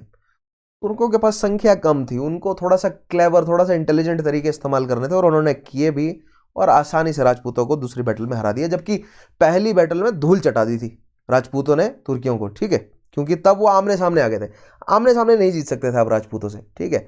राजपूतों में कॉन्फिडेंस ज़्यादा होता है, वो लड़ने में ज़्यादा कुशल होते हैं वो, ठीक है। हाथी ज़्यादा होते हैं सैनिकों में, इसलिए बैटल टैक्टिक्स का इस्तेमाल करके हराया गया। आगे देखिए, अब देखते हैं causes of defeat of Prithviraj in second battle of Tarain. दूसरे युद्ध में क्यों हारा Prithviraj. The battle of Tarain was more a war of movement than of position. Position मतलब आमने सामने की बैटल नहीं थी, स्ट्रेटेजी से हराया गया। बैटल ऑफ मूवमेंट थी। जो घुर की सेनाएं थी वो लाइट कैवलरी, घुड़सवार थे, राइट, और वो आसानी से मूव कर सकते थे, ठीक है। मैंने बोला ना 3 फ्लैंक सामने और 1 पीछे, और बीच में राजपूतों की सेना। इनसे करवाया हमला, राजपूतों की सेना में भगदड़ मची, इनको भगाया पीछे। राजपूतों को लगा कि घुरिड फिर से पीछे भागने लगे, और ये जो पीछे वाली सेना थी इसने फिर अटैक कर दिया, राजपूतों को फंसा लिया उन्होंने। देख रहे हैं कितना चालाक अटैक किया उसने, right. The lightly armed mounted archers of Muhammad Ghori kept harassing the slow moving forces of Prithviraj and attacked from all sides. देखिए पृथ्वीराज की सेनाएं या राजपूत सेनाएं स्लो थी, क्योंकि वो एलिफेंट बेस्ड सेनाएं, हाथियों पर ज़्यादा ध्यान रहता था। राजा खुद हाथी पे बैठा हुआ है, ठीक है। जबकि घुरिड्स की सेना जो है वो हॉर्स पर, घोड़े पर बेस्ड, उनके सैनिक जो हैं वो, उनकी कैवलरीज उनकी मजबूती थी। राजपूतों में उनके हाथी उनकी मजबूती थे। तो हाथी पर चलने वाली सेनाएं ऑब्वियसली स्लो होती हैं, right. Prithviraj suffered complete defeat. Prithviraj lacked the insight to into the real motives of Muhammad Ghori and mistook him as any other plunderer, right? Prithviraj को लगा कि प्लंडर करने आया है, लेकिन Mohammad Ghori was an expansionist. His expansionist policies on assuming the throne alienated many of the rulers of northern India, even though some of them had supported him in the battle. देखिए पृथ्वीराज की expansionist policy कि मथुरा को, कन्नौज को, गुजरात को सबको control करूंगा, मालवा कलंजर सबको control करूंगा, इस वजह से राजपूत राजाओं ने पृथ्वीराज को दूसरे युद्ध में ज्यादा सपोर्ट नहीं किया, खासतौर पे सोलंकियों और जयपाल को जो उसने भड़काया हुआ था, ठीक है। Prithviraj camp suffered from the weakness of Rajput policy such as lack of political unity, weak leadership. तो पॉलिटिकल यूनिटी राजपूतों में नहीं थी। राजपूत जो है वो अपने अपने ग्लोरी के पीछे जो है वो, और सबसे पहली बात तो नॉर्थ ईस्ट फ्रंटियर का संज्ञान ही नहीं होने कि उसको कंसोलिडेट करना है, वो तो उन्होंने छोड़ दिया, ठीक है। जब से अरबियों ने सिंध को जीता है तब से नॉर्थ वेस्ट फ्रंटियर को कंसोलिडेट करने की चाह राजपूतों ने छोड़ ही दी है। उनको यह था कि अपने घर को बचाओ, बाकी में आग लगने दो, ठीक है। नेक्स्ट आती है बैटल ऑफ चंदावर। अब देखिए, अब दूसरी बैटल ऑफ तराइन में ना कन्नौज के गढ़वाल शासक जयचंद ने अपनी सेनाएं नहीं भेजी थी, या अगर भेजी भी थी तो वो लड़ी नहीं ठीक से, ठीक है, बहुत कम सेनाएं भेजी थी। ऐसा क्यों? क्योंकि जयचंद की लड़की को भरी भरी सभा से भगा कर ले गया था पृथ्वीराज, ये एक कारण दिया जाता है। लेकिन दूसरा कारण ये मुख्य ये है कि जो अनंगपाल है तोमर राजा, उसने पृथ्वीराज को दिल्ली सौंप दी, जयचंद को नहीं सौंपी, और जयचंद जो है वो इससे भड़क गया था, ठीक है। इन 1194 मुहम्मद घोरी advanced towards Kannauj and Banaras with 50,000 horsemen. The battle was fought at Chandavar in modern Etawah district. Jaichand, who is not known to have been a great warrior, suffered disastrous defeat. After great slaughter and plunder, fort of Asni, that is in Fatehpur district, which contained the Gadwal treasure house, was plundered. Right? So, जबकि गढ़वाल शासक ने राजपूतों चौहान का साथ नहीं दिया था, उसको ऐसा लगा कि मोहम्मद घोरी जो है वो उसको हराएगा नहीं। लेकिन घोरी एक्सपेंशनिस्ट था, घोरी को पता था कि दिल्ली के बाद, कन्नौज के बाद बंगाल तक जीतना है मुझे, और दूसरी साइड दिल्ली के बाद, अजमेर के बाद गुजरात तक जीतना है। गुजरात और बंगाल दोनों को कंसोलिडेट करना है, तभी ट्रेड अपने हाथ में आएगा, ठीक है, तभी फायदा भी है। इसलिए कन्नौज को हराना जरूरी है। और यहाँ पर 50,000 की सेना लेकर वो आया, चंदावर को बहुत आसानी से रौंद दिया, क्योंकि मिलिट्री एक्सपर्टाइज नहीं थी जयचंद की। Jaichand was not a military expert, right. Chauhan की तरह वो एक्सपर्ट नहीं था, Chauhan was very expert, but Chauhan को जो है वो उसने प्रिपेयर नहीं किया था। जिस तरह पहली बैटल में उसने प्रिपेयर किया था, दूसरी बैटल में उसने प्रिपेयर नहीं किया था। दूसरी बैटल में प्रिपरेशंस घोरी की हावी पड़ गई उस पर, ठीक है। उसके बाद लूट मार मचाई गई, और असनी का जो फोर्ट है जहां पर गढ़वाल ट्रेजर रखा होता था वो सब लूटा गया। कृष्णा वगैरह की सोने की मूर्तियां ले जाई गई, ठीक है। और घोरी को जो है वो फिर से दिल्ली के बाद, दिल्ली लूटी उसने, पहले अजमेर को लूटा, अब नेक्स्ट शहर उसने लूटा कन्नौज, उसके अलावा असनी वगैरह, चंदावर वगैरह, इन सब शहरों को उसने खुलकर लूटा, ठीक है। अब देखते हैं राजपूतों के हारने के कारण आखिर थे क्या, क्यों हार रहे थे राजपूत। तो सबसे पहला है ब्रीच ऑफ नेचुरल डिफेंसेस। मैंने आपको बताया ना, काबुल के जाते ही आप ये मान के चले कि दिल्ली की हार निश्चित हो गई थी, ठीक है। अगर काबुल कंट्रोल में नहीं है तो दिल्ली वनरेबल है। The conquest of Afghanistan and Punjab, Mohammad Ghazni breach the outer defence of India, ठीक है।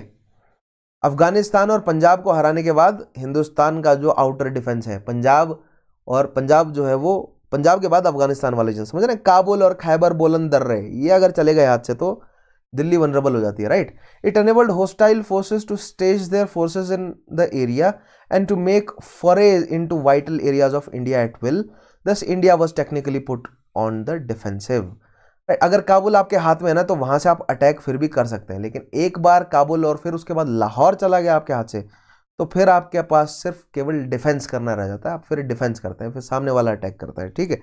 नेक्स्ट देखिएगा, lack of strategic consciousness among Rajput. अब राजपूत जो है वो ये स्ट्रेटेजी नहीं बना पा रहे थे कि नॉर्थ वेस्ट फ्रंटियर हो गया, पंजाब हो गया, सबको कंसोलिडेट करना है, ठीक है। राजपूतों में ये एक मत नहीं बन रहा था। राजपूत सोच रहे थे कि राजपूत सोच रहे थे गुजरात को कंट्रोल कर रहे हैं, ठीक है, गुजरात वाले ट्रेड को कंट्रोल कर रहे हैं, नॉर्थ वेस्ट फ्रंटियर से कोई लेना देना नहीं हमारा, पंजाब से कोई लेना देना नहीं। Excuse me. The Rajput state showed a singular lack of understanding or strategic insight. Thus, no effort was made by them to join together to oust the Ghaznavid from Punjab, even after the death of Mahmud, when the outbreak of internal struggles among his successors led to the loss of their control over the most of the western central Asian territories. तो मैंने आपको बताया ही, महमूद के जाने के बाद मसूद जब शक्ति में आया ना, तो भी राजपूतों ने एकजुट नहीं होने की सोची कि मसूद कमजोर है, बच्चा है, इसको लाहौर से, काबुल से भगा देंगे आसानी से, क्योंकि गजनवी कमजोर हैं। उन्होंने बिल्कुल भी कोशिश नहीं करी, और इसका फायदा घुरिड ने उठाया। घुरिड ने गजनवियों को हटा दिया, जबकि राजपूतों को गजनवी को हटाना चाहिए था, उनका हक बनता था, क्योंकि उनका रीजन था ये पूरा, ठीक है। तो ये जो स्ट्रेटेजिक कॉन्शियसनेस नहीं थी ना, कि स्टेप्स उठाओ, कुछ भी करो, उठा पटक करके जो है वो एक कन्फेडरेसी बनाओ और काबुल तक को जीतो, उसके बाद निपट लेना, ठीक है। तो ये स्ट्रेटेजिक कॉन्शियसनेस राजपूतों में नहीं थी, बिल्कुल नहीं थी, ठीक है। इससे बहुत शिकायत है मुझे। On the other hand, even in their weekend conditions, the successor of Muhammad remained tactically on the offensive, raiding Indian territories in Rajasthan up to Ajmer and beyond, and Gangetic areas up to Kannauj and Varanasi. Even Mahmud के जाने के बाद मसूद कमजोर था, और इतना कमजोर था कि अगर राजपूत इकट्ठा होते तो उसे आसानी से भगा देते। फिर भी मसूद रेपिटेडली, और मसूद के बाद जितने भी सक्सेसर्स रहे उन्होंने रेपिटेडली कन्नौज वाराणसी को लूटते रहे। तो राजपूतों ने ये नहीं सोचा, पता राजपूत क्या सोच रहे थे, मैं आपको बताऊं। जब भी गजनी अटैक करता था ना तो गांव के गांव खाली कर देते थे, वो शहर के शहर खाली कर देते थे कि जब कुछ लूटने कोई नहीं होगा तो क्या लूटेंगे, वो मंदिरों को खाली कर दिया जाता था, बजाय कि डिफेंस रखा जाए वहां पर, ठीक है, लड़ा जाए उनसे, यूनाइट होकर लड़ा जाए। क्यों? क्योंकि राजपूतों की आपस में बनती नहीं थी। ठीक है, आगे देखिए, लैक ऑफ पॉलिटिकल यूनिटी, वही जो मैंने कहा आपस में बनती नहीं है। The lack of strategic consciousness may be explained by lack of political unity. ये स्ट्रेटेजी क्यों नहीं बना पाए राजपूत की नॉर्थ वेस्ट फ्रंटियर को कंसोलिडेट करें? क्यों? क्योंकि पॉलिटिकली यूनाइटेड नहीं थे। सभी राजपूत अपने अपने कुलों में जो है वो उनके अपने पड़ोसी राजाओं से जो है वो दुश्मनी चलती जा रही थी। ठीक है, तो ये जो दुश्मनी है इसकी वजह से वो एकजुट नहीं हो पा रहे थे। On the absence of a dominant power in the north west India, this should not however be confused with size or resources in terms of size and resource. Many of Rajput principality of that time were superior. जैसे गुजरात के सोलंकी हैं, सोलंकी बहुत बड़े मजबूत थे। चौहान का जो मतलब अजमेर दिल्ली को मिला दें तो बहुत बड़ा एम्पायर है उनका, काफी रिच है, लेकिन यूनिटी ना होने के कारण एकजुट होकर नॉर्थ वेस्ट फ्रंटियर को कंसोलिडेट वो नहीं कर सके। Right, both in terms of population and revenue resources to almost any of successor states which arose in western central Asia after downfall of the Abbasid. देखिए, राजपूत इतने रिच और मजबूत थे कि अब्बासियों के बाद चाहे वो गजनी आए, घुरिड आए, सिलजुक आए, ख्वारिज्मी आए, कोई भी आए, उन सबसे मजबूत थे राजपूत, लेकिन बिखरे हुए थे। अगर राजपूत जुड़ जाते तो कोई भी अटैक नहीं कर पाता। ठीक है, जब तक गुर्जर प्रतिहारों ने सभी राजपूतों को जोड़कर रखा हुआ था ना नॉर्थ ईस्ट फ्रंटियर में, अरबियों की हिम्मत नहीं थी, बहुत प्यार से अरबी ट्रेड करते थे, अरबियों की हिम्मत नहीं थी कि वो एंटर कर जाए सिंध तक। वो जीते, सिंध के आगे सेंध लगाने की उनकी हिम्मत नहीं हुई। ठीक है, उसके अलावा ग्रोथ ऑफ फ्यूडलिज्म, ऐसा क्यों, पॉलिटिकल यूनिटी क्यों नहीं है? क्योंकि फ्यूडलिज्म का ग्रोथ हुआ, भारत में सामंतवाद फैल गया, डिसेंट्रलाइजेशन हो गई। ठीक है, जिस तरह उनने उज्जैन कन्नौज से गुर्जर प्रतिहार कंट्रोल करके रख रहे थे। फ्यूडलिज्म का मतलब क्या है कि जो सेंटर है उसके पास कम शक्ति, उसके जो फ्यूडेटरीज हैं उनके पास ज्यादा शक्ति होना। सो दैट मीन्स जो सेंटर में शक्ति बैठी है, जो सेंटर में किंग है, उसको अगर डिफेंस या ऑफेंस करना है तो अपने फ्यूडेटरीज पर डिपेंडेंट रहना पड़ेगा, क्योंकि सैनिक ये फ्यूडेटरीज देंगे। दैट मीन्स मान लीजिए फॉर एग्जाम्पल, ठीक है, मान लीजिए अगर दिल्ली को सेना चाहिए तो उसको हरियाणा के शासक, राजस्थान के शासक, उत्तर प्रदेश के शासक, इन पर डिपेंडेंट रहना पड़ेगा सेना के लिए। ठीक है, जैसे कि भारत में नहीं है इस समय। भारत में क्या है, सेना जो है वो सेंटर के हाथ में। राइट, एक फ्यूडेटरी सेना में, फ्यूडेटरी सिस्टम में सेनाएं जो हैं वो राज्य के हाथ में चली जाती हैं। ठीक है, इसलिए केंद्र को अगर कुछ करना है तो राज्य पर भरोसा रखना पड़ता है, राज्य के भरोसे रहना पड़ता है, जिससे राज्य जब मर्जी चाहे अपने आप को इंडिपेंडेंट घोषित कर देते हैं और बिखर जाता है साम्राज्य। यह है फ्यूडलिज्म। ठीक है, the growth of feudalism, that is rise of local landed elements, local landed elements in and हो गया, and chiefs had weakened the administrative structure and military organization of Indian states. The rulers had to depend more on the local chiefs for military mobilization, who rarely acted in coordination. On the other hand, the tribal structure of Turks and growth of Iqta system enabled Turks to maintain large standing armies for a long period of time. अब देखिए, इक्ता system जो है वो फारसियों से शुरू हुआ, ठीक है, फारसी सिस्टम से, और तुर्कियों ने उसको तुरंत अब्जॉर्ब कर लिया, क्योंकि तुर्की जो है वो फारसी एडमिनिस्ट्रेशन को ही फॉलो कर रहे थे. राइट, सो यहां पर देखिए खास बात क्या है, भारत में फ्यूडलिज्म फैल रहा है, यानी कि मान लीजिए जो चौहान है दिल्ली अजमेर का, उसको अपने उसके जो आगे फ्यूडल मतलब उसके मतलब फ्यूडेटरीज हैं उन पर डिपेंडेंट रहना है सेना के लिए. यानी कि 1192 में तराइन के युद्ध में चौहान के कहने पर पूरे मतलब दिल्ली अजमेर की सेनाएं एक साथ इकट्ठा नहीं हो गई, टाइम लग गया थोड़ा. मान लीजिए हो सकता है कि कलंजर की सेना को आने में 10 दिन लग गए, युद्ध खत्म हो गया, 10 दिन बाद वो पहुंच रही है. तो कोऑर्डिनेशन की कमी, फ्यूडेटरी सिस्टम में कोऑर्डिनेशन की कमी होती है एक, ठीक है, क्योंकि सेंट्रलाइज्ड अथॉरिटी नहीं होती। सब जो मतलब फ्यूडेटरी शासक होता है वो अपनी मन मर्जी से फैसला लेते हैं, और जो केंद्र है वो बहुत कमजोर होता है। केंद्र को बहुत ज्यादा डिपेंडेंट रहना पड़ता है अपने फ्यूडल राजा पर। क्यों? क्योंकि उन फ्यूडल राजाओं को, समझ रहे हैं, जो एक मेन सेंट्रल अथॉरिटी के जो सब्सिडरीज हैं उनको सैलरी देने के लिए पैसा नहीं है, इसलिए जमीनें दे दी जाती हैं, ठीक है। लेकिन इख्तेदारी सिस्टम में सेंटर अपॉइंट करता है मिलिट्री शक्ति को, समझ रहे हैं, और उसको सैलरी दी जाती है इख्तेदारी सिस्टम में। इससे और उस पर जिम्मेदारी होती है कि समय आने पर सेना तुम्हें लेकर आनी है। और मैंने आपको बोला ना, टर्किक जो है वो, उनकी जो ट्राइब्स हैं उनमें लॉयल्टी का एक बहुत बड़ा फैक्टर है। यानी खलजी जो है वो खलजियों के लिए जान दे देंगे, है ना, गजनी गजनी के लिए जान दे देगा। तो जो ट्राइब्स है उनमें लॉयल्टी बहुत गहरी है, ठीक है, और सुल्तान के प्रति लॉयल्टी भी बहुत गहरी है, क्योंकि वो उनके यहाँ पर एक कल्चर है, जो स्लेव है वो अपने मास्टर के लिए जान देगा, ठीक है। आगे देखिए, उसके अलावा पुअर और ऐसा राजपूतों में नहीं था। भले ही राजपूत जो है वो ऑनर के लिए लड़ते थे, ठीक है, लेकिन जिस तरह का सेंट्रलाइज्ड सिस्टम फारसियों से अडॉप्ट कर लिया था तुर्कियों ने, वैसा राजपूतों में नहीं था। राजपूतों में डिसयूनिटी के साथ साथ फ्यूडलिज्म भी फैल गया था। Poor organisation and weak leadership. Although Rajput forces were not inferior in numbers or in the quality of their mounts and weapons, they were definitely inferior in terms of organisation leadership. अब देखिए, राजपूत सेनाओं की संख्या भी ज्यादा, राजपूत सेनाओं के हथियार भी बेटर, राजपूत सेनाओं के कवच भी बेटर, लेकिन ऑर्गेनाइजेशन वीक। जब सामने लाइट इन्फेंट्री, लाइट कैवलरी है, तो तुम हाथी लेकर कहां जा रहे हो युद्ध में, ठीक है। तुम भी घोड़े इंपोर्ट करो अरबियों से, राइट, तुम सेल्जुकों से घोड़े खरीदो और घोड़े लेकर जाओ सेना में। The large Rajput आर्मीज which face the Turks did not have a unified command.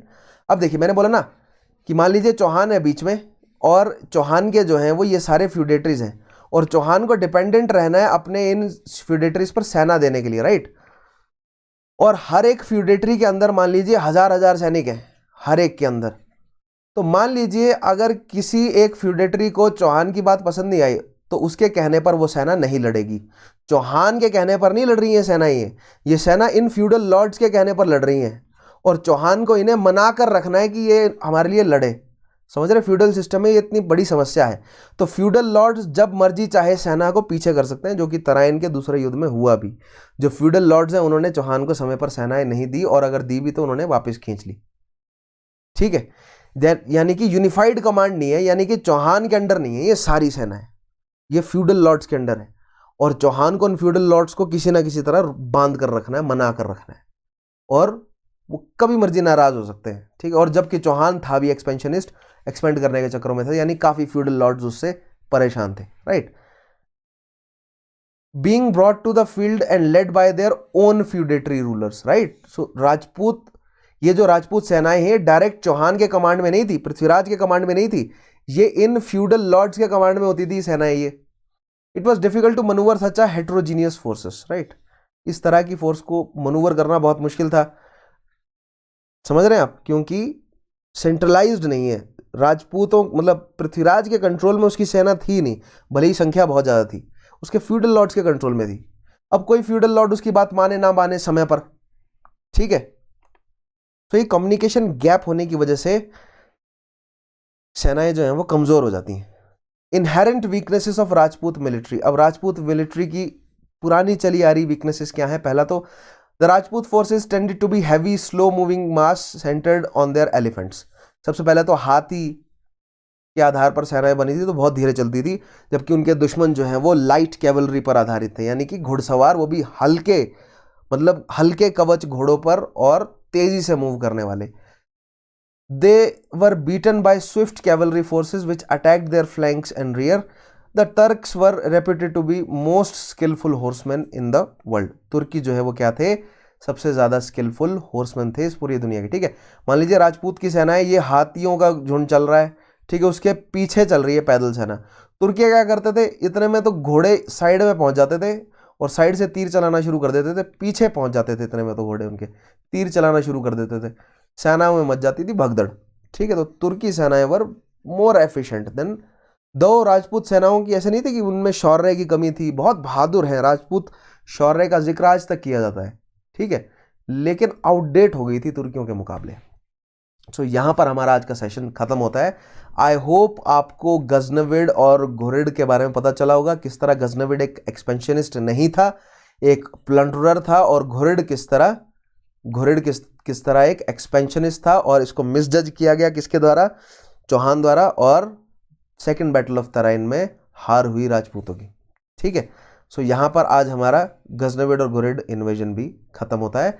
इस सेशन की पीडीएफ आपको मिलेगी चौहान_सर_हिस्ट्री मेरा टेलीग्राम चैनल है। उसके अलावा अगर आप कोई भी सब्सक्रिप्शन प्लान अनअकैडमी का लें, आपका साथी अगर ले रहा हो, तो अगर आप 10% डिस्काउंट चाहते हैं, और सबसे इंपॉर्टेंट अगर आप मुझे सपोर्ट करना चाहते हैं, तो चौहान_सर_हिस्ट्री कोड का इस्तेमाल करें। आपको डिस्काउंट तो मिलेगा ही, लेकिन सबसे इंपॉर्टेंट आप अपने चौहान सर को सपोर्ट करेंगे, राइट। उसके अलावा वीडियो को लाइक कीजिएगा, ज़्यादा से ज़्यादा शेयर कीजिए, चैनल को सब्सक्राइब कीजिए, और अगर आपके कोई फ्रेंड्स हैं, राइट, जो भी आपके जान पहचान वाले हैं, उनसे जो है वो उनको बताइए मेरे बारे में।